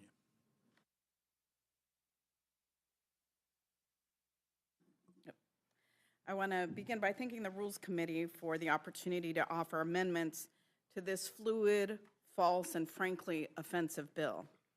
Our tax code should create opportunity and fairness, but this bill does the exact opposite. It bottoms out the middle class and it strangles working families. It cruelly targets immigrants that are lawfully present in the United States and have been working here for years. It targets children simply because of their parents' immigration status. And this isn't just misguided, it is cruel. The first provision I want to discuss is a promise to preserve taxpayer dollars from going towards undocumented immigrants. The Joint Committee on Taxation said on the record that this bill does nothing to quote-unquote remove taxpayer benefits for illegal immigrants, rendering the title of this section patently false and misleading. And that is why I submitted an amendment striking these sections. Undocumented immigrants are already ineligible for coverage under the Affordable Care Act and Medicare. What Republicans are actually doing is taking away health coverage from legally present individuals who pay taxes and work in the country legally. There's already a 5-year bar before a legally present non-citizen can purchase marketplace coverage. Purchase marketplace coverage, not given coverage. The reality is that immigrants are actually subsidizing these premium tax credits and other federal programs like Medicare for US-born people. They are paying more into the system than they are actually utilizing in health coverage due to their higher uninsured rate and lower health utilization rate. and this bill just worsens that disparity. If we don't strike these sections, we are only going to see more uncompensated care, more preventable deaths, and more contagious disease, and increases in everyone's healthcare premiums, as Dr. Ruiz said earlier. These are legally present asylum seekers, refugees, humanitarian parolees, temporary protected status holders, and dreamers, recipients who have been in the country for decades and who will no longer have health care coverage under this bill. In California alone, temporary protected status holders contribute $235 million in federal taxes and $170 million in state and local taxes. In Florida, temporary protected status holders contribute $198 million in federal taxes and $113 million in state and local taxes. And if my Republican colleagues are so concerned about government handouts, I want to point to them the newly established expedited resettlement pathway for South Africans, because that immigration pathway grants them access up to 12 months of health insurance if they don't qualify for Medicaid. Talk about a handout. And if Republicans are going to prohibit legally present individuals who have been contributing to our economy for years and even decades from purchasing marketplace coverage, buying it with their own money out of their own pocket, and you guys are going to prohibit that. The hypocrisy of the Republicans never fails to surprise me. My second amendment addresses the denial of the child tax credit for U.S. citizen children if one parent does not have a Social Security number. The child tax credit was created to help children, providing essential support for food, clothing, shelter, and childcare. It has been one of the most effective tools in reducing child poverty in the United States. But this bill will strip that support away from 2 million U.S. citizen children simply because one of their parents isn't a citizen. This provision disproportionately harms Hispanic children, many in my district who already face higher poverty rates. Nearly 1 in 4 Hispanic children lives in poverty, and that is 3 times the rate of white children. Why are we denying these children a shot at a better life to give tax credits to billionaires who don't need it? This provision is cruel and unconstitutional. Punishing U.S. children for their parents' immigration status violates the Equal Protection Clause of the 14th Amendment. And my amendment would fix this by ensuring that those 2 million children still receive the benefits of the child tax credit they deserve and that their parents have paid into. Republicans love to say promises made, promises kept. Well, this does nothing to lower health care costs. A 65-year-old mother and grandmother from Santa Fe Springs in my district is a survivor of triple-negative breast cancer. Medicaid helped her cover every surgery, every hospital stay, every medication. She told me that she could have died without Medicaid coverage. And to add insult to injury, this bill literally gives a tax cut of $255,000 for the top 0.1%. That is unconscionable, and I urge the committee to adopt my amendments, and I yield back. Gentlelady yields back. Now recognize the gentleman from New Jersey, Mr. Menendez. Thank you, Chairwoman Fox, Ranking Member McGovern, and members of the Rules Committee for the opportunity to testify about my important amendments to a Republican bill that would harm far too many Americans. I'm offering 2 amendments today. The first is numbered 201, and the second is number 306. Amendment number 201 would strike Section 44201 from this bill. Section 44201 would make permanent the Trump administration's de facto ACA repeal that would make healthcare more expensive and less accessible for so many of our constituents. Since the ACA's passage in 2010, Republicans have attempted over 70 times to repeal or weaken the bill, including efforts to weaken common sense protections against discrimination of those with pre-existing conditions like asthma or diabetes. And now we are seeing yet another attempt by Republicans to weaken the ACA and create barriers to care for hardworking individuals and their families. On March 10th, the Trump administration issued the so-called Marketplace Integrity and Affordability Proposed Rule. Ironically, This rule would make health care less affordable and less accessible by raising premiums, cutting financial assistance, and creating new bureaucratic paperwork requirements. If this rule takes effect, hardworking Americans across the country will face significant premium hikes, nearly $3 billion over the next several years, and greater barriers when they try to enroll on November 1st. But it's not just premiums that go up. Out-of-pocket costs will rise by 15%, with higher deductibles, higher copays, and more people delaying or skipping care simply because of cost. On top of that, the rule lowers coverage standards, letting insurers offer weaker plans that cover less care, meaning even with flat premiums, patients pay more out of pocket. So this is not just my opinion.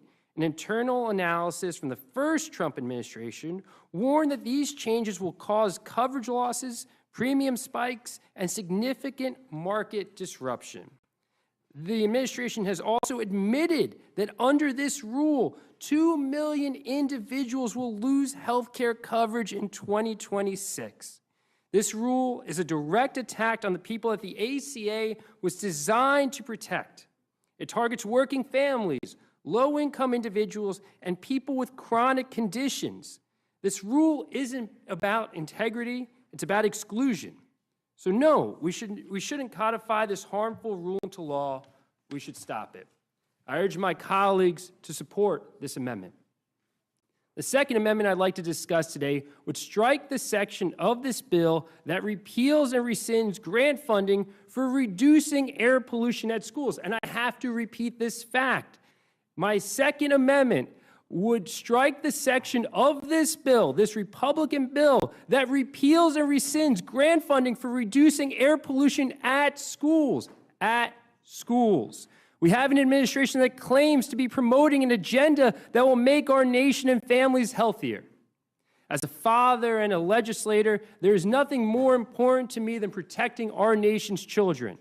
But the bill we are marking up today does the opposite. When parents send their kids to school, the last thing that they should worry about is the air in their children's classrooms.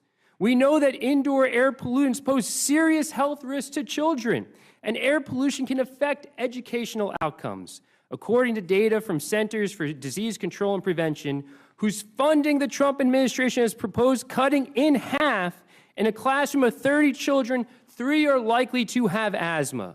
One study found a decline in children's test scores for every increase in particulate matter in their school's air, and air quality at schools tends to be worse indoors than it is outside. So what did Democrats do? We created tools to address this challenge. The IRA authorized a grant program that provides essential funding and technical assistance to improve air quality at schools. It seems straightforward to me, even at this hour, why we need this program. Yet Republicans voted against authorizing it 3 years ago. And every Republican on the Energy and Commerce Committee voted against my amendment in our markup last week. Meanwhile, they are cutting Medicaid for nearly 14 million people, and as I mentioned earlier, dismantling critical agencies that are charged with protecting public health. So I'd like my colleagues on the other side of the aisle to explain to me and the American people, how does this bill make our children healthier? How, in cutting these programs, will our children breathe cleaner air? How does making children sick support American families? This issue should be common sense. It should be bipartisan. It should be easy to vote yes on my amendment that preserves this vital program. I appreciate you, and I yield back. Gentleman yields back. That concludes. Oh, got to do questions. Sorry, getting ahead of myself. Mr. McGovern. Eating a Swedish fish when you. I did that on purpose. I know you. It's going to cost more with tariffs to have the Swedish fish. But I just want to say to everybody, thank you for being here. Thank you for your patience. I support all your amendments. I'm proud of all of you for coming to this committee and presenting the amendments you did, because I think they represent our values. And as I said at the beginning of this hearing, the underlying bill it doesn't represent my values, doesn't represent our values. And so whatever we can do to help advance your amendments, we will do. But thank you very much. I yield back. Gentleman yields back. Ms. Scanlon? Yes, I echo the ranking member's remarks, and I wanted to particularly thank Representative Sanchez for bringing forward that amendment that is just so despicable in clawing back benefits from children based on who their parents are. It's un-American. That's all I can say. It also violates the Constitution. But that Details. doesn't seem to bother certain Yeah. members Yeah, of Congress. well, I appreciate the amendment. Thank you. I yield back. Gentlelady yields back. Now recognize Ms. Ledger-Fernandez.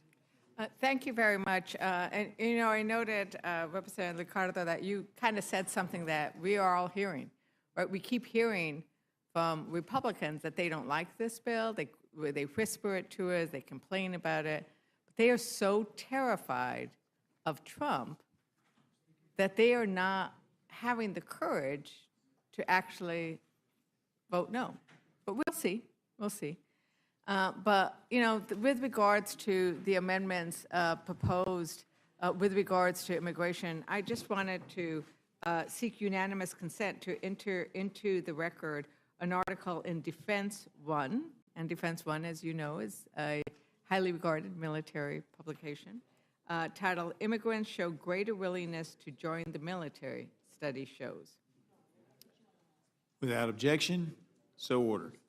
And another article, I think that goes to Representative Sanchez's points. And there's lots of these different articles, but really the point was made by you. It's been made in some of the earlier panels, but we haven't talked enough about it. And so that's why I wanted to, I know we're trying to move on, but I wanted to take some time to acknowledge that this idea that immigrants are the reason you have to cut Medicaid for everybody because they are somehow gaming the system when they do not receive any federal dollars.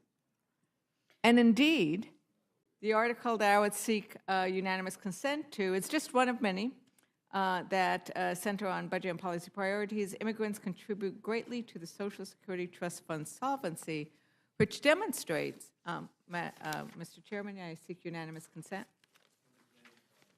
What was the date? I'm sorry. I'm sorry. The date on the article? The date of the article on April 23, 2025. Without objection, so ordered. Thank you. And thank you for helping clarify that, because I think it's really important that these are recent articles because they are showing that immigrants' contributions are key.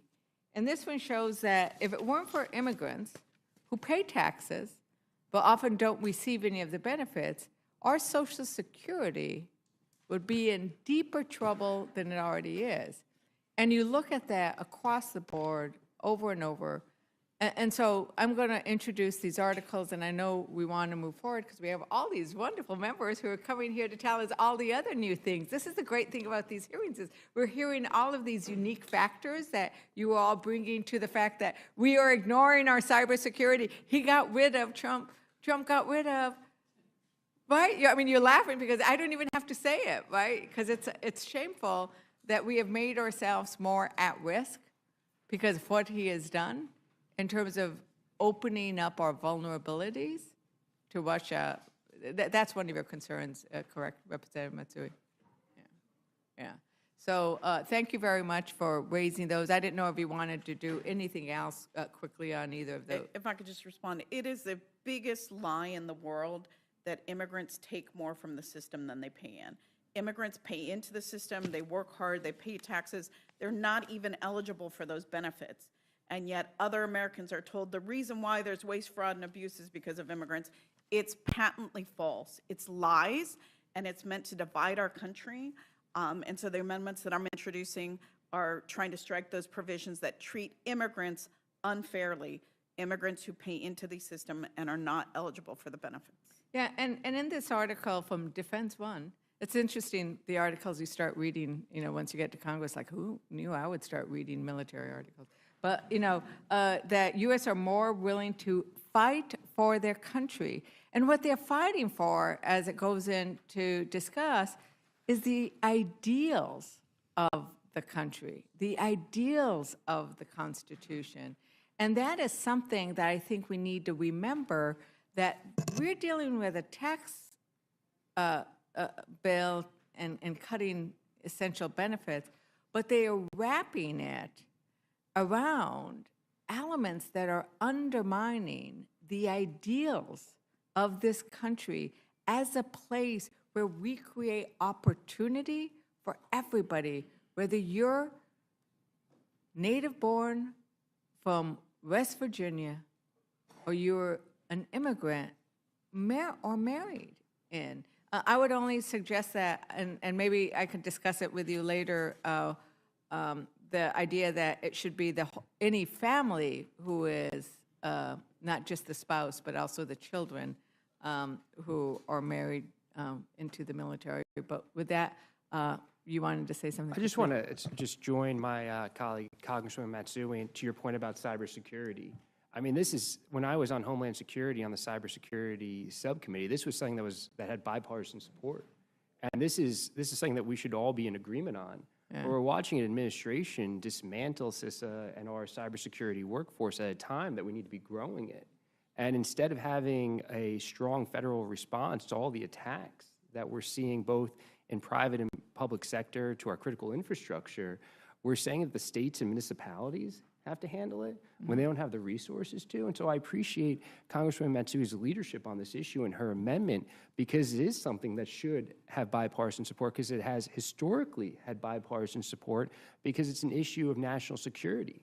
And the fact that we can't agree on this amendment, that everyone in the administration, especially when you're enabling people from DOJ to have access to some of the most sensitive personal data of all Americans, right, from red and blue states across the country, whether it's HUD or the VA or the IRS, we should have some level of cybersecurity awareness and training for those individuals. So I thank the Congresswoman for her leadership on this issue, and it should be something that should have bipartisan support, and I thank you for raising it as well. Thank you very much. And once again, we aren't hearing any Republicans complain about any of the kind of transgressions that would have normally had an outcry, a bipartisan outcry. But with that, Mr. Chairman, I yield back. Gentlelady yields back. Now I recognize Mr. Scott. Thank you, Mr. Chairman. And there are legitimate differences of opinion on different issues. Many of my friends are Democrats. I travel with them overseas. We have different ideas about how to solve the same problem. So there are legitimate questions, differences about how we would handle the issues. But I can tell you, as someone who's in the rooms where there are no telephones, where we're dealing with the cybersecurity-related issues, there's no breakdown on the cybersecurity right now. There's just not. So we can have our debates and our differences of opinion, but I can tell you this. The administration is committed on cybersecurity, just as I believe the previous administration was committed on cybersecurity. And it's just a we have differences of agreements on other things, but that's the one that I've listened to that I think that accusation is just, as someone who's in the room, I very much think that's a false accusation. Can I comment on Mr. that? Chair, I yield the remainder of my time. I'm not interested in a debate on it. Gentleman has yielded back, and I understand we can do this, but I'm looking at possibly 2 more panels before we finish, and so happy for y'all to have a conversation and discussion and disagreement, but this panel is concluded. Thank you. I note this response will be noted. Thank you.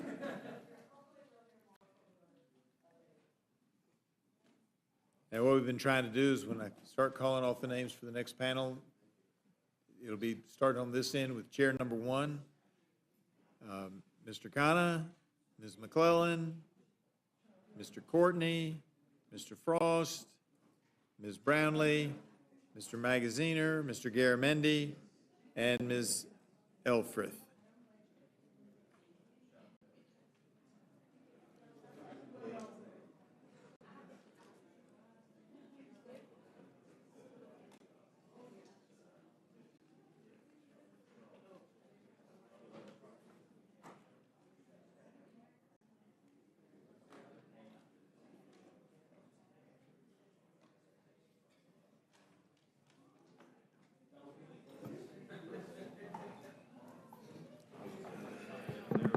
right, I know it's still a little busy, but if we can go ahead and get started. Mr. Khanna of California, are you ready? He's recognized for 5 minutes. Thank you, Mr. Chair. I have a common sense bipartisan amendment. No American child under the age of 18 should lose their health care because of this bill. As you know, 42% of America's children rely on Medicaid. The chairman of the Energy and Commerce Committee said, no one is going to lose their health care. No kids are going to lose their health care. President Trump keeps saying it's all about waste, fraud, and abuse. We're just going after waste, fraud, and abuse. Representative Crenshaw says no kids are going to lose their health insurance. And a number of Republicans wrote in a letter to the Speaker that they should make sure no kids lose their health insurance. But the reality is, independent estimates are that 800,000 kids in this country are going to lose their health care. I think we can all agree that any child born in America should have health care. So if the Republicans agree that kids shouldn't lose health care, why not just have a simple amendment in this bill saying we guarantee that no kid is going to lose health care? Now you ask, why is it that kids are going to lose health care? Why the estimates of 800,000? The reality is that the work requirements were tried in Arkansas. And what they saw is when parents were kicked off health care because of bureaucratic reasons, the kids lost the health care too. It's not theoretical. Thousands of kids in Arkansas lost their health care. And this to me seems like the easiest way that we can answer this question. Just guarantee to the American public that not a single American kid is going to lose health care with this bill. And that would answer the question. It would make good on all of the promises. It would make good on the promise that Trump is saying it's only waste, fraud, and abuse. He certainly doesn't want to deprive American kids born here of health care. Let me end with this point. I was in Allentown. There was a 6th grader. She stood up and she said her name was Sophia. I won't say her last name, but her name was Sophia. And she said, I'm scared. I'm scared. Can you assure me that I won't be afraid? And she said she's afraid because her grandmother is on Medicare. And she said she's afraid because she's a single mother is raising her. And she was concerned about her own health care. I want this amendment to pass so I can tell Sophia she doesn't have to be afraid about losing her own health care. And kids like Sophia should not be afraid of losing their health care across this country. Gentleman yields back. Gentleman yields back. And now recognize the gentlelady from Virginia, Ms. McClellan. Thank you, Mr. Chair, and Ranking Member McGovern for allowing further amendments to this bill. I think so. Okay. My amendment would ensure that the proceeds of any spectrum licensing, allocation, or auction won't line the pockets of the president, a special government official, any other government official, or their families. It would also ensure that the FCC does not collude with the president or any other government official or their family to influence the outcomes of their personal legal battles. But spoiler alert, this amendment's probably not going to pass. So I want to take the rest of my time to talk about this big bad billionaire bonus that benefits the wealthiest 10% of Americans at the expense of the poorest 10%. It shifts costs to states that are already struggling to fill massive holes that they are seeing from the Trump administration's funding freezes. They are trying to take on the burden of more responsibility shifted to them, whether from the Department of Education or these new work requirements, or now to pay for nutrition benefits for the first time ever. States are going to be left in the untenable position of having to raise their own taxes or gutting even more services as a result. This bill does nothing to address the underlying costs of health care, child care, groceries, energy bills, or anything else. And why are we rushing through this bill to the point where the bulk of it is being discussed in the middle of the night while everybody else is sleeping? What is the rush? Are the wealthiest few in that big of a hurry to get richer? Is there a flash sale on yachts that I don't know about? We've had these markups in the middle of the night that include provisions that Republicans didn't even know about.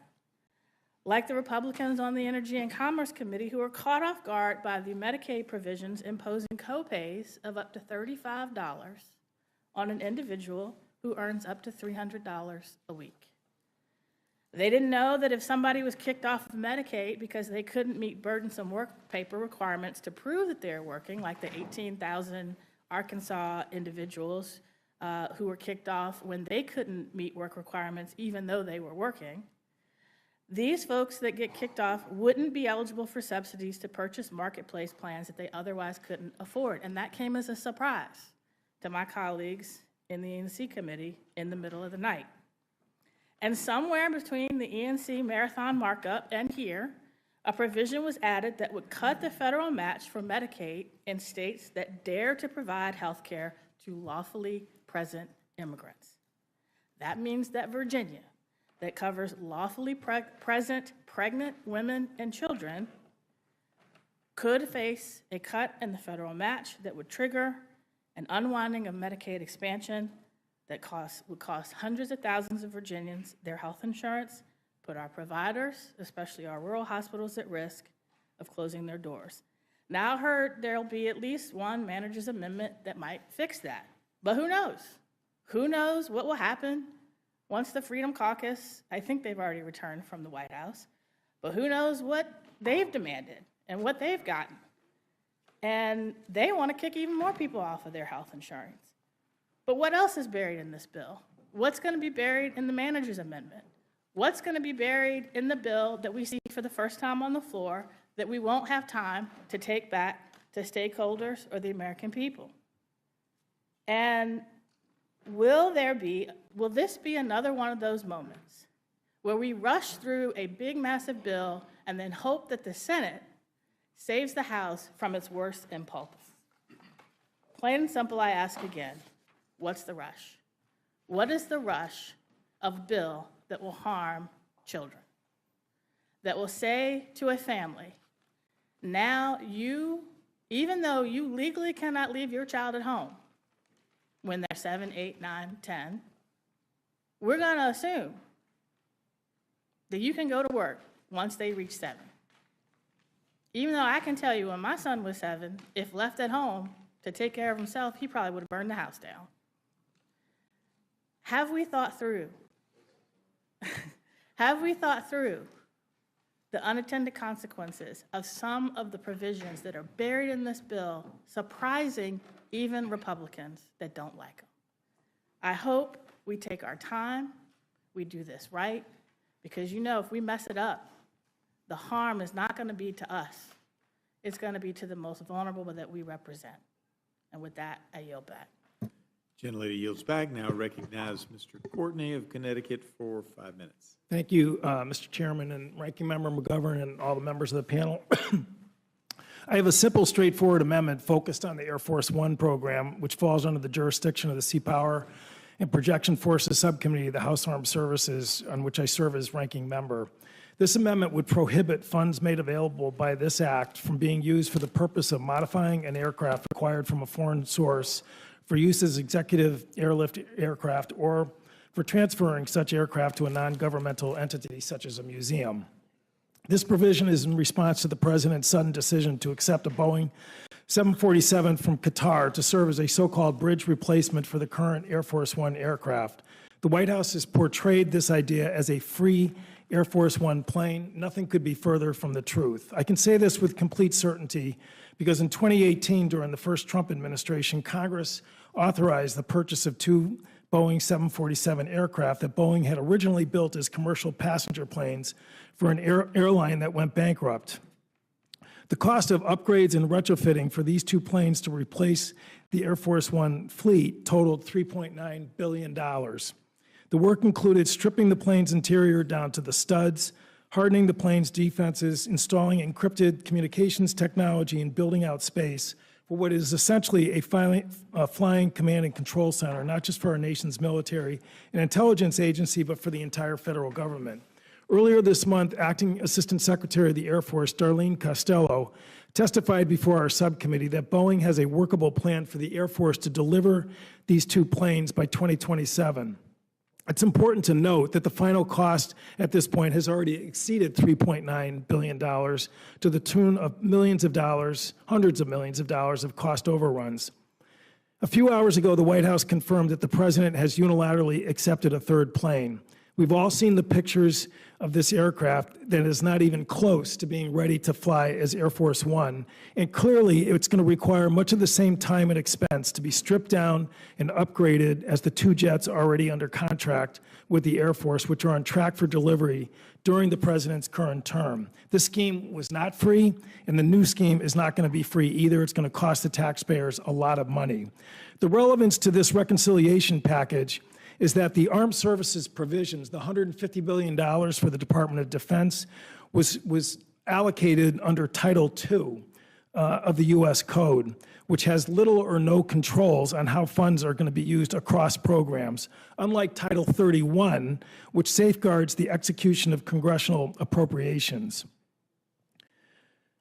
And again, during the markup, we had a lot of back and forth with committee staff about the fact that the Office of Management and Budget is going to be basically free to spend that $150 billion with little or no controls or restraint. And we know that this budget director from the first Trump administration was brazenly reprogramming money with no congressional authorization over and over again.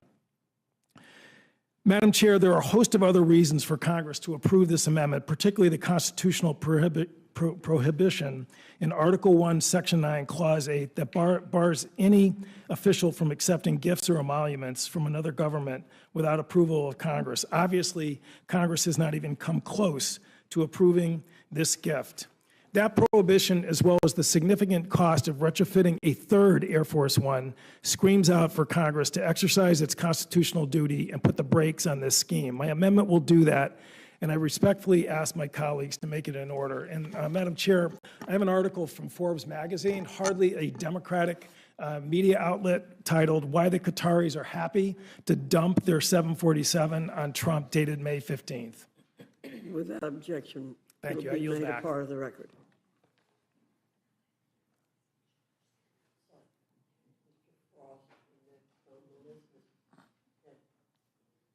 Okay, I'm just going by the list given to me, so but if you want to go in order yourself, you're fine. That's fine. Okay.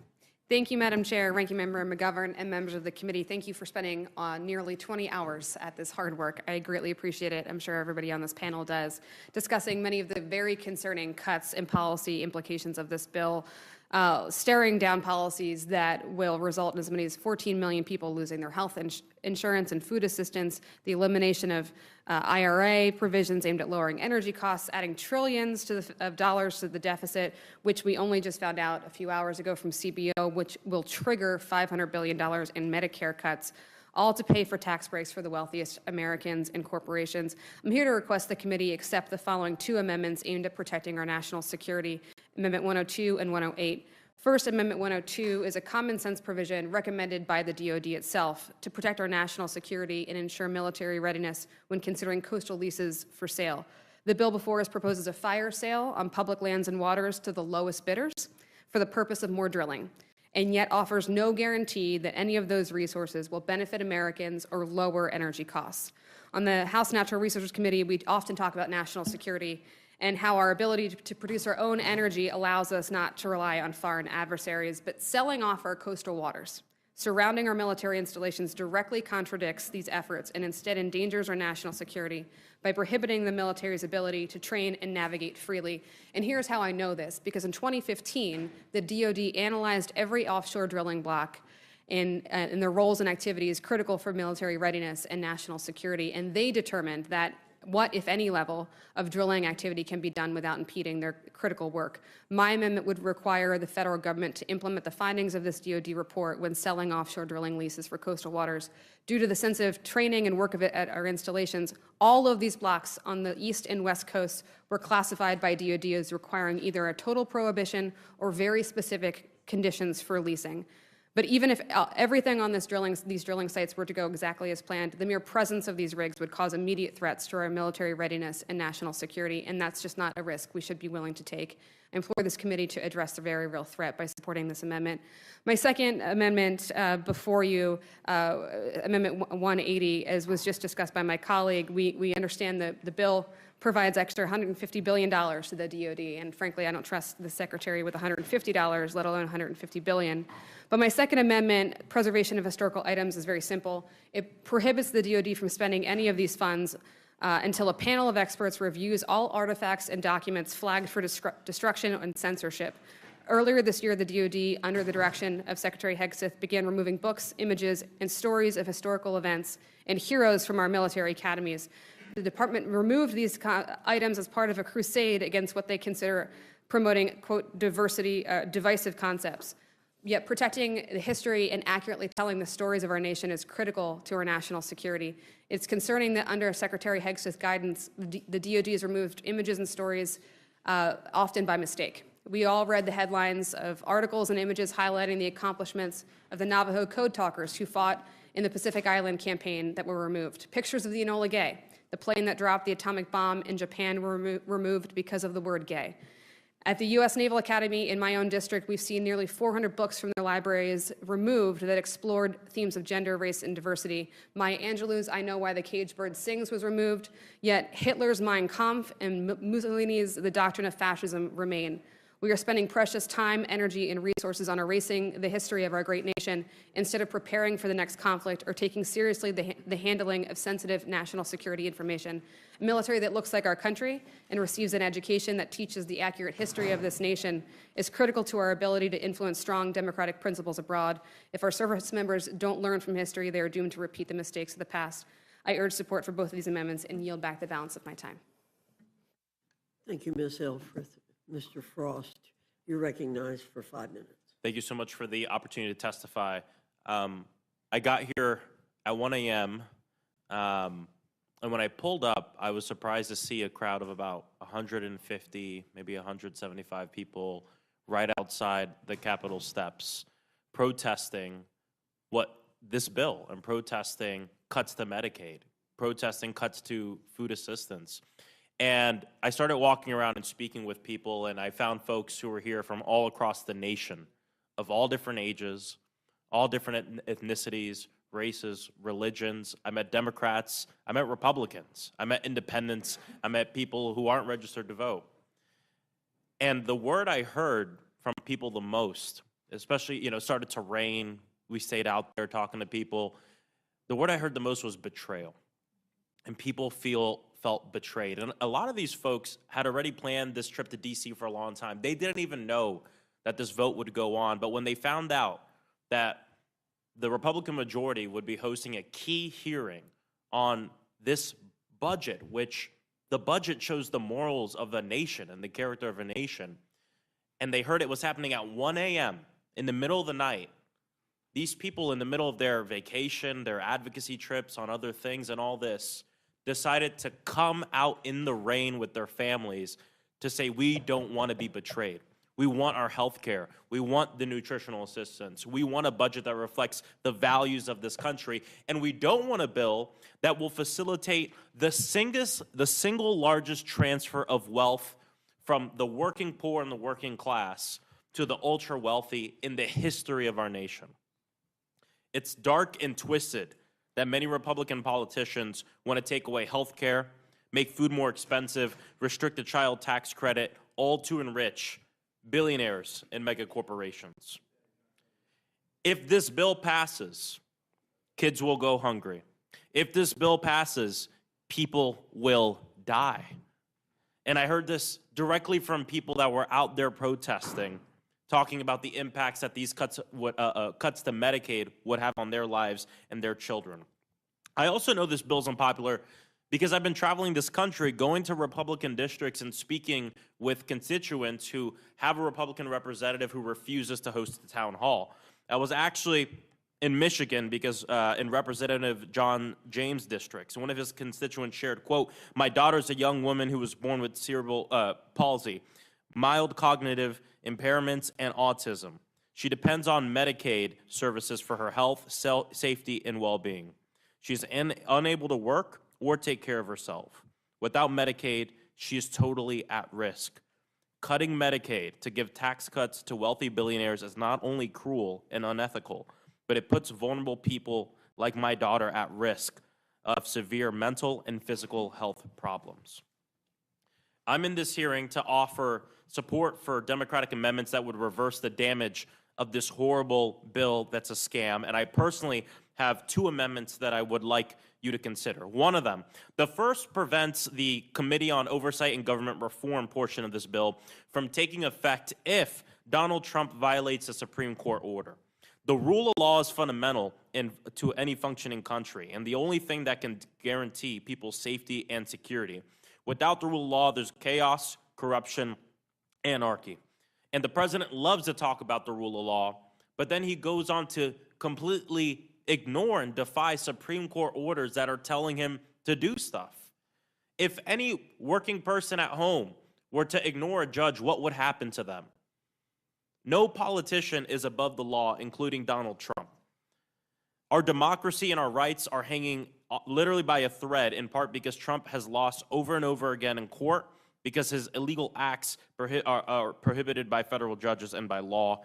And these have been decisions coming from federal judges appointed by both Democrats and Republicans. My other amendment overturns a portion of the bill that eliminates a tax on silencers that has existed since 1934. Republicans want to make it cheaper and easier for the next mass shooter to carry out their plans and kill innocent people. Silencers make it harder for law enforcement to quickly and effectively respond to active shooter situations, since it makes it more difficult to recognize the sound of gunfire and locate the source of the gunshots.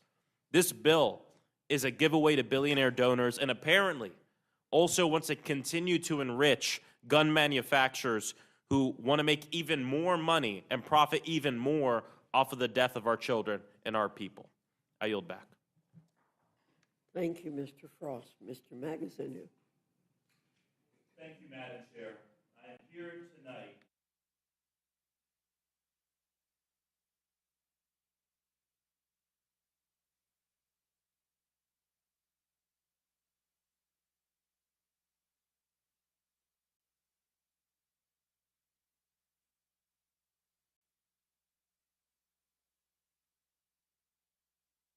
to make ends meet.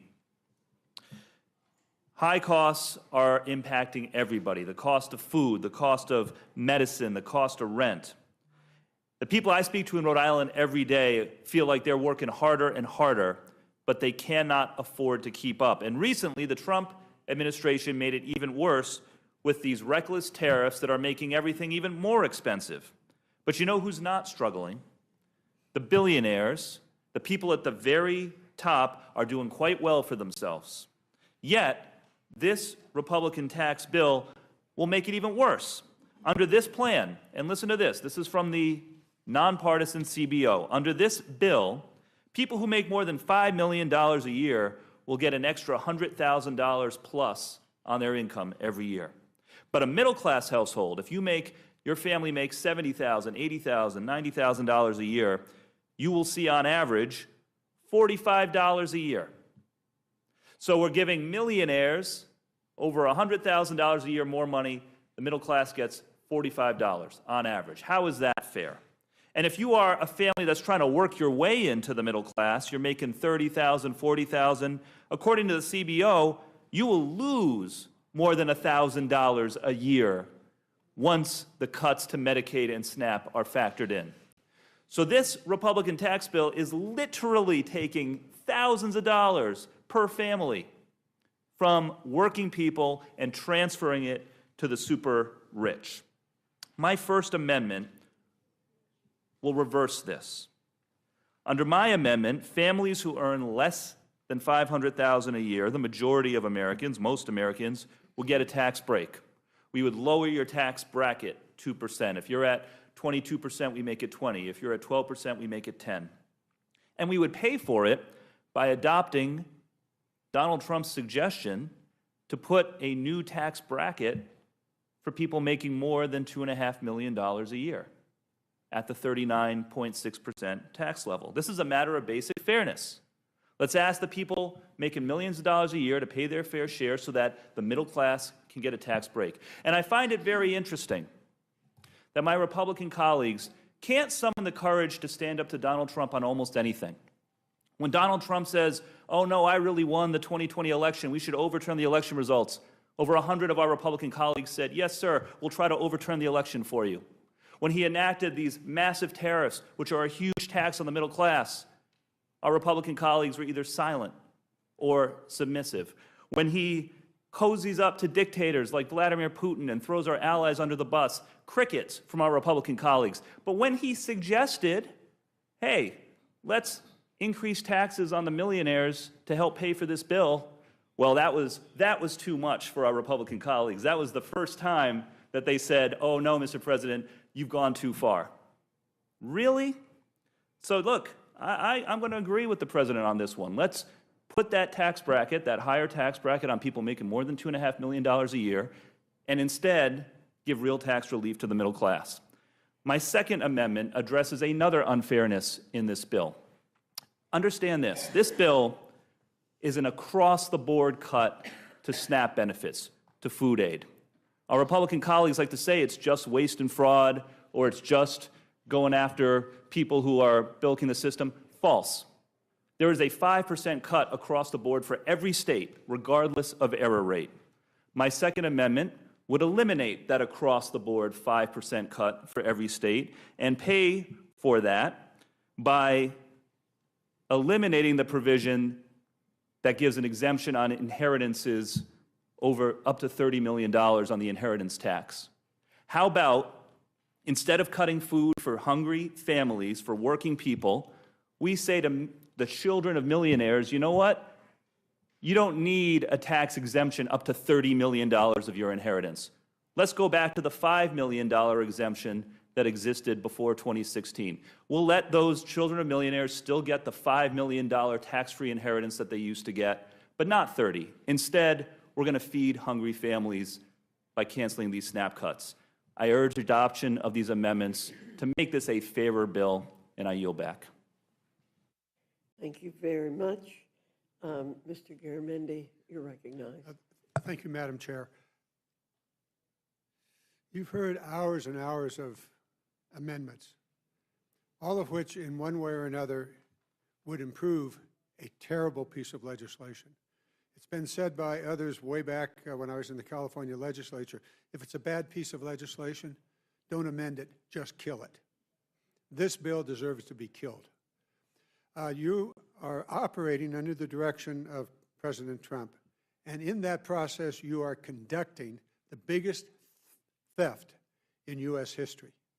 This budget reconciliation bill is the largest transfer of wealth from the country's most vulnerable people to its richest people, at a time when Trump's tariffs are already causing prices to rise.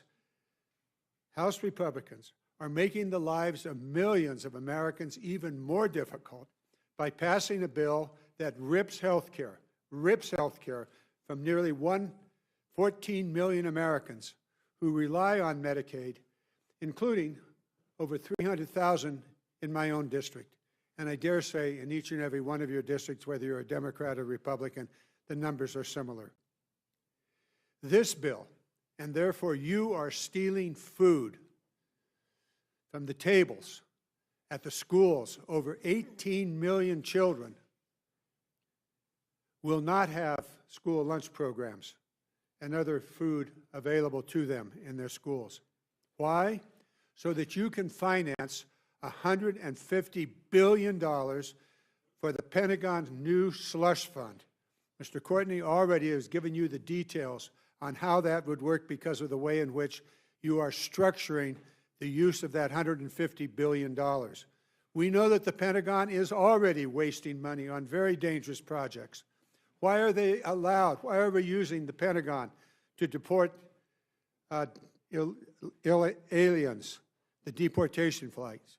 The Sentinel intercontinental ballistic missile, $150 billion minimal, and another $20 billion for a new nuclear bomb to be used there. Don't need it for 15 to 20 years. The Minuteman III can serve that purpose. How about another boondoggle? A Golden Dome? Hello? Does anybody know anything about missile defense systems? You want to talk about the $30 billion we've already spent on the missile defense system that doesn't work? It was canceled 2 years ago, and so we're going to start anew. Now we'll have a Golden Dome. Oh boy. Now this bill does not pay for itself. Where are the deficit hawks? They used to be across this entire room. All of you used to be deficit hawks. Somewhere between $3.5 trillion to $5 trillion will be added to the national debt as a result of this legislation. Hello, deficit hawks, where did you go? What happened to you? You frightened of Trump? Is that it? Franklin D. Roosevelt once said, "The test of our progress is not whether we add more to the abundance of those who have much. It is whether we provide enough for those who have too little."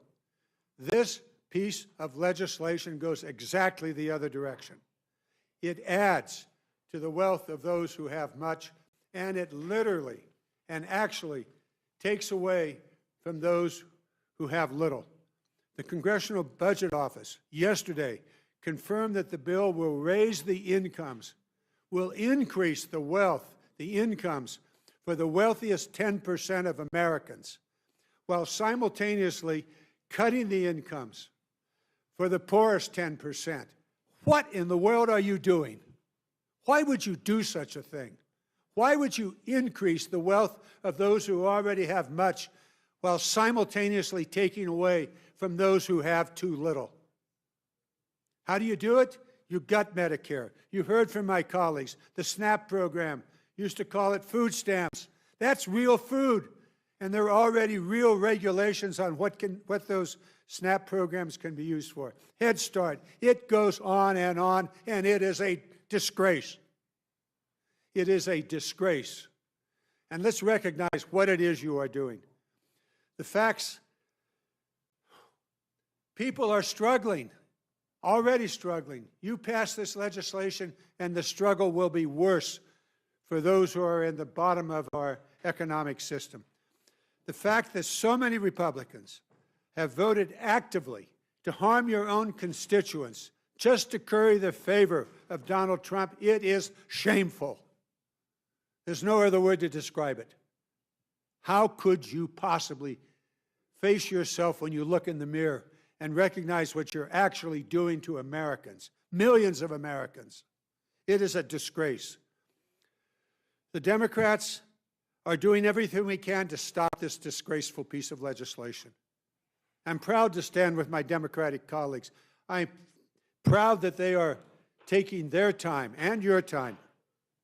And I do have amendments, but I won't have the time to offer them. They're in the record. Yeah, you're long past your time, John.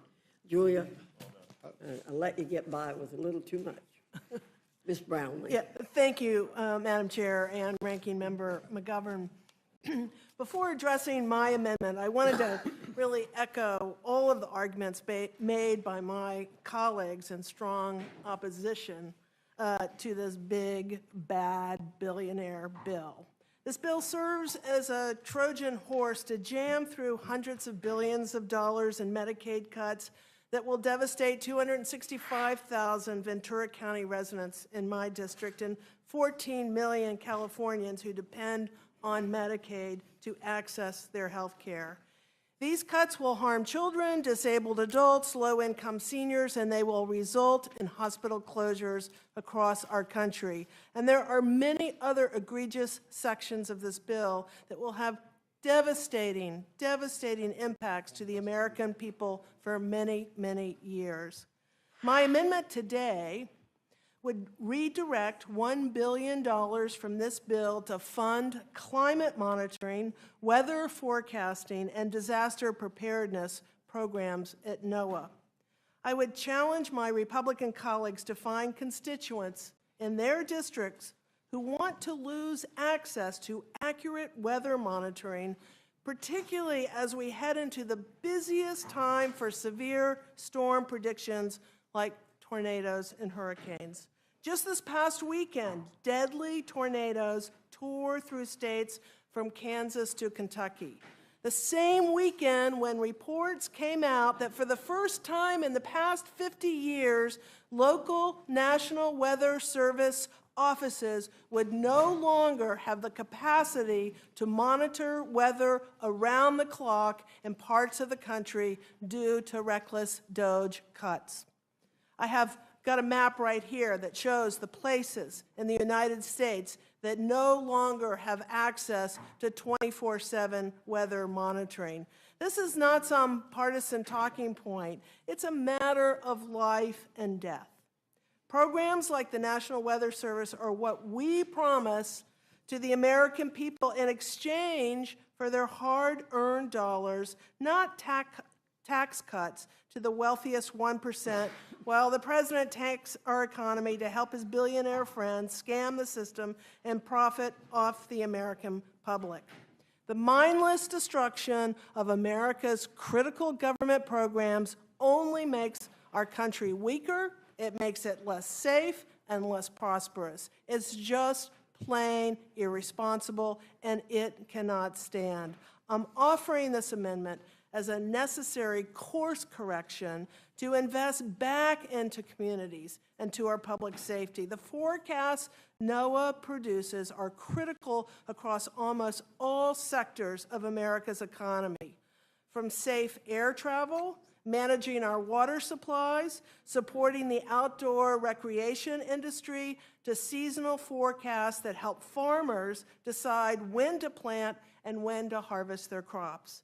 And perhaps most importantly, NOAA uses these forecasts to issue all the tornado, hurricane, flood, and extreme wildfire condition warnings during extreme weather events. Extreme weather events that are only going to get worse. The growers in my district certainly know this. They are the ones on the front line responding to the climate impacts that cause shifting production seasons, the reduction of available water, and creates more intense and frequent natural disasters. The Republicans' proposals will exacerbate the climate crisis while taking away funding for vulnerable communities to prepare for natural disasters.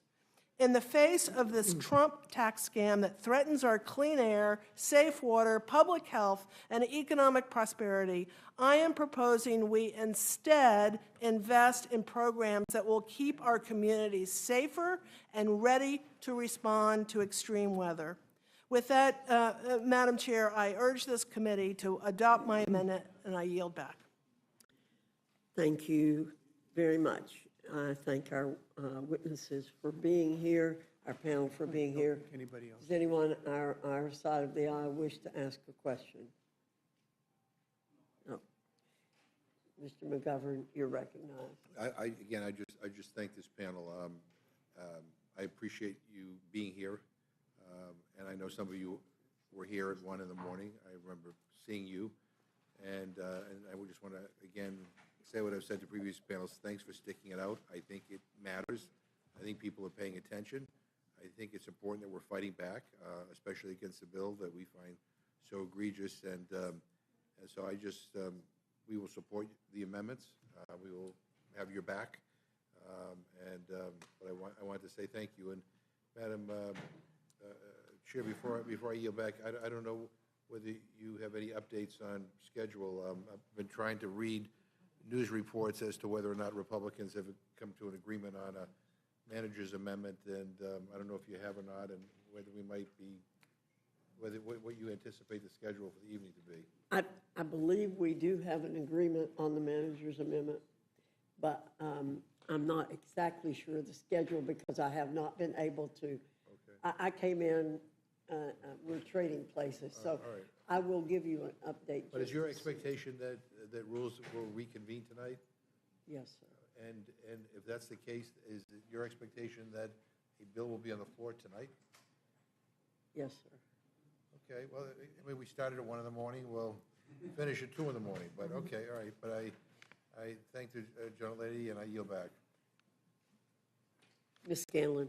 Yes, thank you. I did more than a wave this time. We've all got it at this point. Mr. Courtney, I appreciate your amendment with respect to this Qatari royal family plane that the president is trying to accept.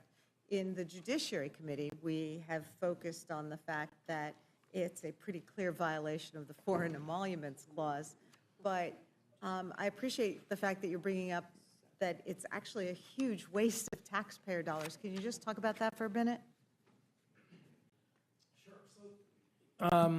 There probably is no worse way to build an Air Force One than to take a plane that's already been fitted out and then have to strip it down and then just sort of create all the special characteristics of Air Force One. And we know this because that's what we've done with the two planes that are in process. And by the way, it looked like they'll be delivered while President Trump is still president, so there's no need for a bridge plane. He's going to get his planes in 2027.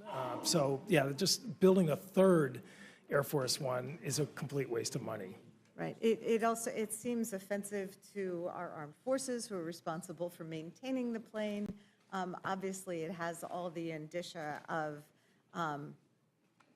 something unseemly. And then, of course, there's the national security concerns as well. So I appreciate you're raising the wastefulness and the abuse of the taxpayer dollars there. Rep. McClellan, I know you were testifying about your bill, and I was wondering if there were implications with respect to burden on the states. So, I was the state appropriator. I was in the state legislature when we expanded Medicaid.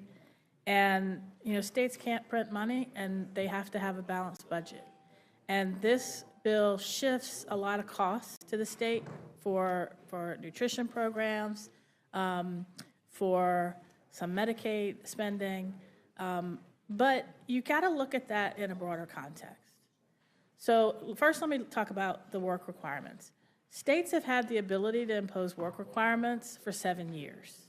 Only 2 have done it. One I already talked about. Georgia spent more money on the administrative costs than it did on the cost of health care. And as a matter of fact, ProPublica and Current did an analysis that showed that 3/4 of the nearly $87 million they spent on the program went to consultants. That's why states haven't done it, because the administrative cost to set it up and run it is high. But now you have EPA grants that have been, categorical EPA grants that are being cut. So the states have to worry about how are we going to deal with clean air and clean water. Take a state like Virginia that has the second highest number of federal workers. Analysis has already shown our unemployment rate has gone up. Our GDP is expected to slow. We are seeing the economic impacts of what the administration has already done. So they're now worried. Virginia doesn't have a surplus. It's not going to have a surplus because now we're going to have all these other costs coming down from the federal government. Oh, by the way, this bill handcuffs the state's ability to increase the provider tax. And while you're doing all of that, you're handcuffing the state's ability to regulate in any way AI, which is a whole nother conversation, but I just wanted to throw that in there. The party that says, well, let's just give everything back to the states is giving the states a massive hole in their budget and handcuffing their ability to fill it, and they're going to do one of two things. They're either going to raise their taxes or they're going to significantly cut not just Medicaid services, but education, environmental protection, transportation, infrastructure, and public safety. This bill and the actions of the Trump administration already are blowing massive holes in state budgets that somebody's got to pay, and it's going to be through increased state and local taxes. Thank you for that. I'm hearing similar concerns from our Pennsylvania state legislators, especially as there's money that's been appropriated and contracts that have been awarded and suddenly they've been canceled by DOJ or the White House or Office of Management or Budget or whoever it is that's impounding money illegally. So people already have projects underway and all of a sudden the rug's being pulled out from under them. And then we're seeing these additional issues where all of a sudden there's going to be this huge cost shift. It's a real bait and switch or kicking the can down the road, whatever. I think it's a but- giant sucking sound. Yeah, okay. Well, thank you, and thank all of you for being here and bearing with us tonight. Okay, I yield back. Thank you, Ms. Scanlon. Mr. Neguse, you're recognized.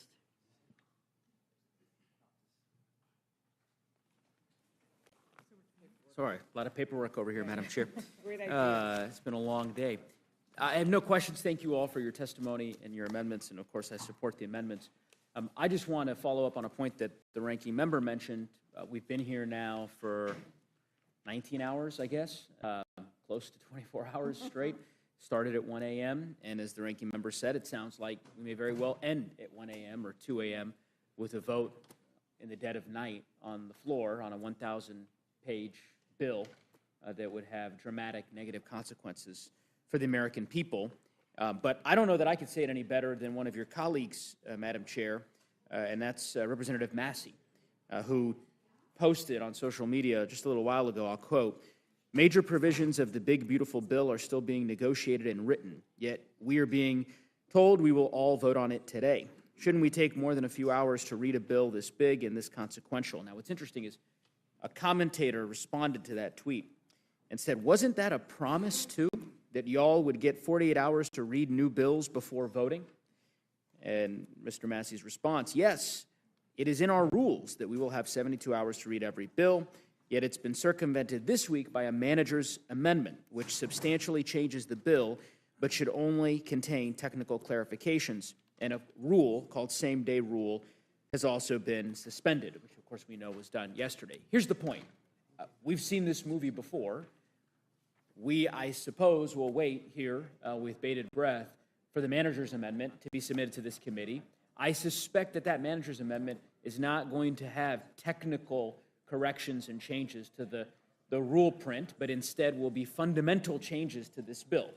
And we, the House Democrats, and ultimately the American public, will be compelled to reckon with and try to discern what those changes are and the impact the changes will have on our constituents in the dead of night. And so I would encourage the majority to reconsider, and I would hope we weren't able to convince the Speaker to hold this hearing at a regular hour, the way that all the other markups were. We failed in that effort. Perhaps we'd be more successful in persuading the Speaker to put the bill on the floor in the morning so that the American people can actually have a chance to listen to the debate that unfolds on the House floor. With that, I'll yield back the balance of my time. Thank you. Ms. Leisure Fernandez, you're recognized. Thank you. And once again, I think we heard from this panel a range of ideas that only through showing up and testifying and actually speaking, we had very little Republican participation because, you know, as we noticed this morning, they don't even want to read out loud their own bill. They are so ashamed of what is in the bill that they refuse to read out loud their bill. But what you all have done is come to us with provisions so that we cannot have the kind of corruption from Qatar that we are seeing, so that we can protect states' rights and states' budgets and some kind of respect for the relationship they have and the obligation the federal government has. And oh my God, the silencer thing, thank you so very much for bringing that up today. And yes, there are ways of addressing the deficit and actually protecting the middle class that we could get to, but they don't really want to get to because, as you have pointed out, it's all about the wealthy.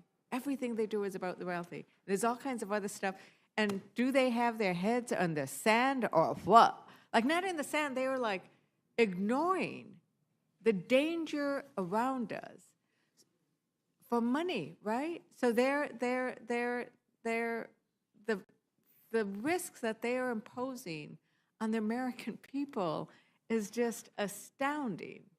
And, you know, we came in at night. I don't know if there was a moon or there wasn't a moon, and then there was a sun or maybe not a sun, and now there's maybe not a moon or not a moon. But what it is definitely, even the Republicans are in the dark, because as we can see from these tweets, they haven't seen any final language. They think this is in there. They think that's not in there. And I heard that maybe they all want to go to some meeting and they all have to leave to go do something better than stand up for their constituents. So that's why we're watching this, because they all have Memorial Day plans. Really, it's disgusting what they're doing. With that, I yield back. Thank you, Ms. Leisure Fernandez. I thank the panel for being here. We have, I believe, one more panel, and so I'll tell you you're excused.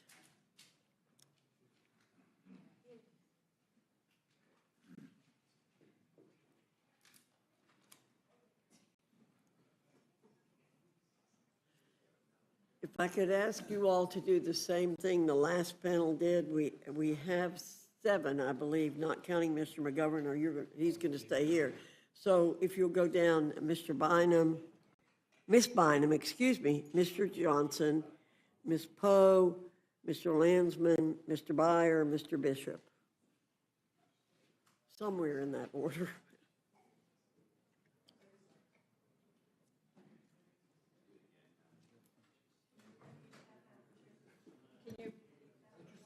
It's okay. It's okay. It's okay. We were just, before, people would bunch up here, and folks couldn't get down that way. And so we were just trying to get people balanced down just a little bit. Okay. Madam Chair and Mr. Ranking Member and members of the committee, I want to start off by saying just how laughable it is to be calling this bill beautiful. And I'd like to replace that word with trash. It's a trash bill, and here's why. It's a bill that threatens $300 billion in cuts to food assistance. It's a bill that puts health care further and further out of reach for nearly 14 million people. It's a bill that will make it so that families have to choose between putting food on the table or filling a prescription. It's a bill that does nothing to lower costs or address the housing crisis. Madam Chair, I came here today to try and make this trash bill just a little bit better, to try and protect my constituents from its harmful cuts. But I have little faith that the authors of this trash care enough about the American people to do it, especially since this committee tried to do it in the middle of the night. And as my Democratic colleagues have shown us today, sunlight is the best disinfectant. You see, this isn't the first time I've tried to make this bill better, and it wouldn't be the first time that my Republican colleagues chose to put billionaires over their constituents and mine. I first introduced these amendments in the House Financial Services Committee, and they were voted down by my Republican colleagues. My amendments are aimed at protecting Americans and making life more affordable. And you would think members on the Financial Services Committee would be down for that. You would think all members would be down for that, Madam Chair. So now I ask my Republican colleagues on this committee, are you? Are you willing to protect our students and our families? Are you willing to make health care more affordable and more accessible? Are you willing to lower costs for your constituents? And if so, I look forward to you supporting my amendments. Instead of cutting food assistance for students and families, I'm trying to make sure that when they take out loans, they will be protected from predatory lending and unfair practices. Instead of ripping away access to health care, I'm trying to lower health care costs by capping out-of-pocket costs. Instead of taking seniors and taking food off of their tables, I'm supporting an effort from my colleague, Congressman Jonathan Jackson, to strike the section of the bill that would expand work requirements for seniors on SNAP. And instead of increasing costs on those struggling the most in an effort to make the rich richer, I'm fighting to lower costs for my constituents and all Americans. Madam Chair, I brought the data. Let me tell you what the numbers look like. In your district, 201,000 people will lose health care because of this bill. That's 27% of your constituents. In Rep Fishbox district, it's over 165. Rep Norman, 148,000 people will lose health care in his district. Rep. Roy, 56,000 people use SNAP to feed their families. And in Rep. Houchin, it's 54,000. Over 83,000 kids get health care through Medicaid in Rep. Langworthy's district. And Rep. Scott is 124,000 kids. In Rep. Jacks, it's 88,000 kids. And in Rep. Griffiths, it's nearly 107,000. I know where my priorities are. It's with my constituents. And I'll be voting against this trash bill because I stand with America's children and America's families. Madam Chair, I respectfully urge you to do the same and get your colleagues focused on serving the American people. I yield back. Thank you, Ms. Madam Chair, Ranking Member, I know that meteorologically speaking, we are in springtime, but legislatively speaking, a dark, ice-cold winter has descended upon America. The biting, cold winds of MAGA are frozen hearts that shut off warmth and sustenance for the needy, the working poor and the poor, while they consort with the billionaires and millionaires who frolic in their warm mansions and on their luxury yachts in warm seas, never satisfied with the luxuries they enjoy for ease and comfort. The cold winds howl as MAGA rams through the House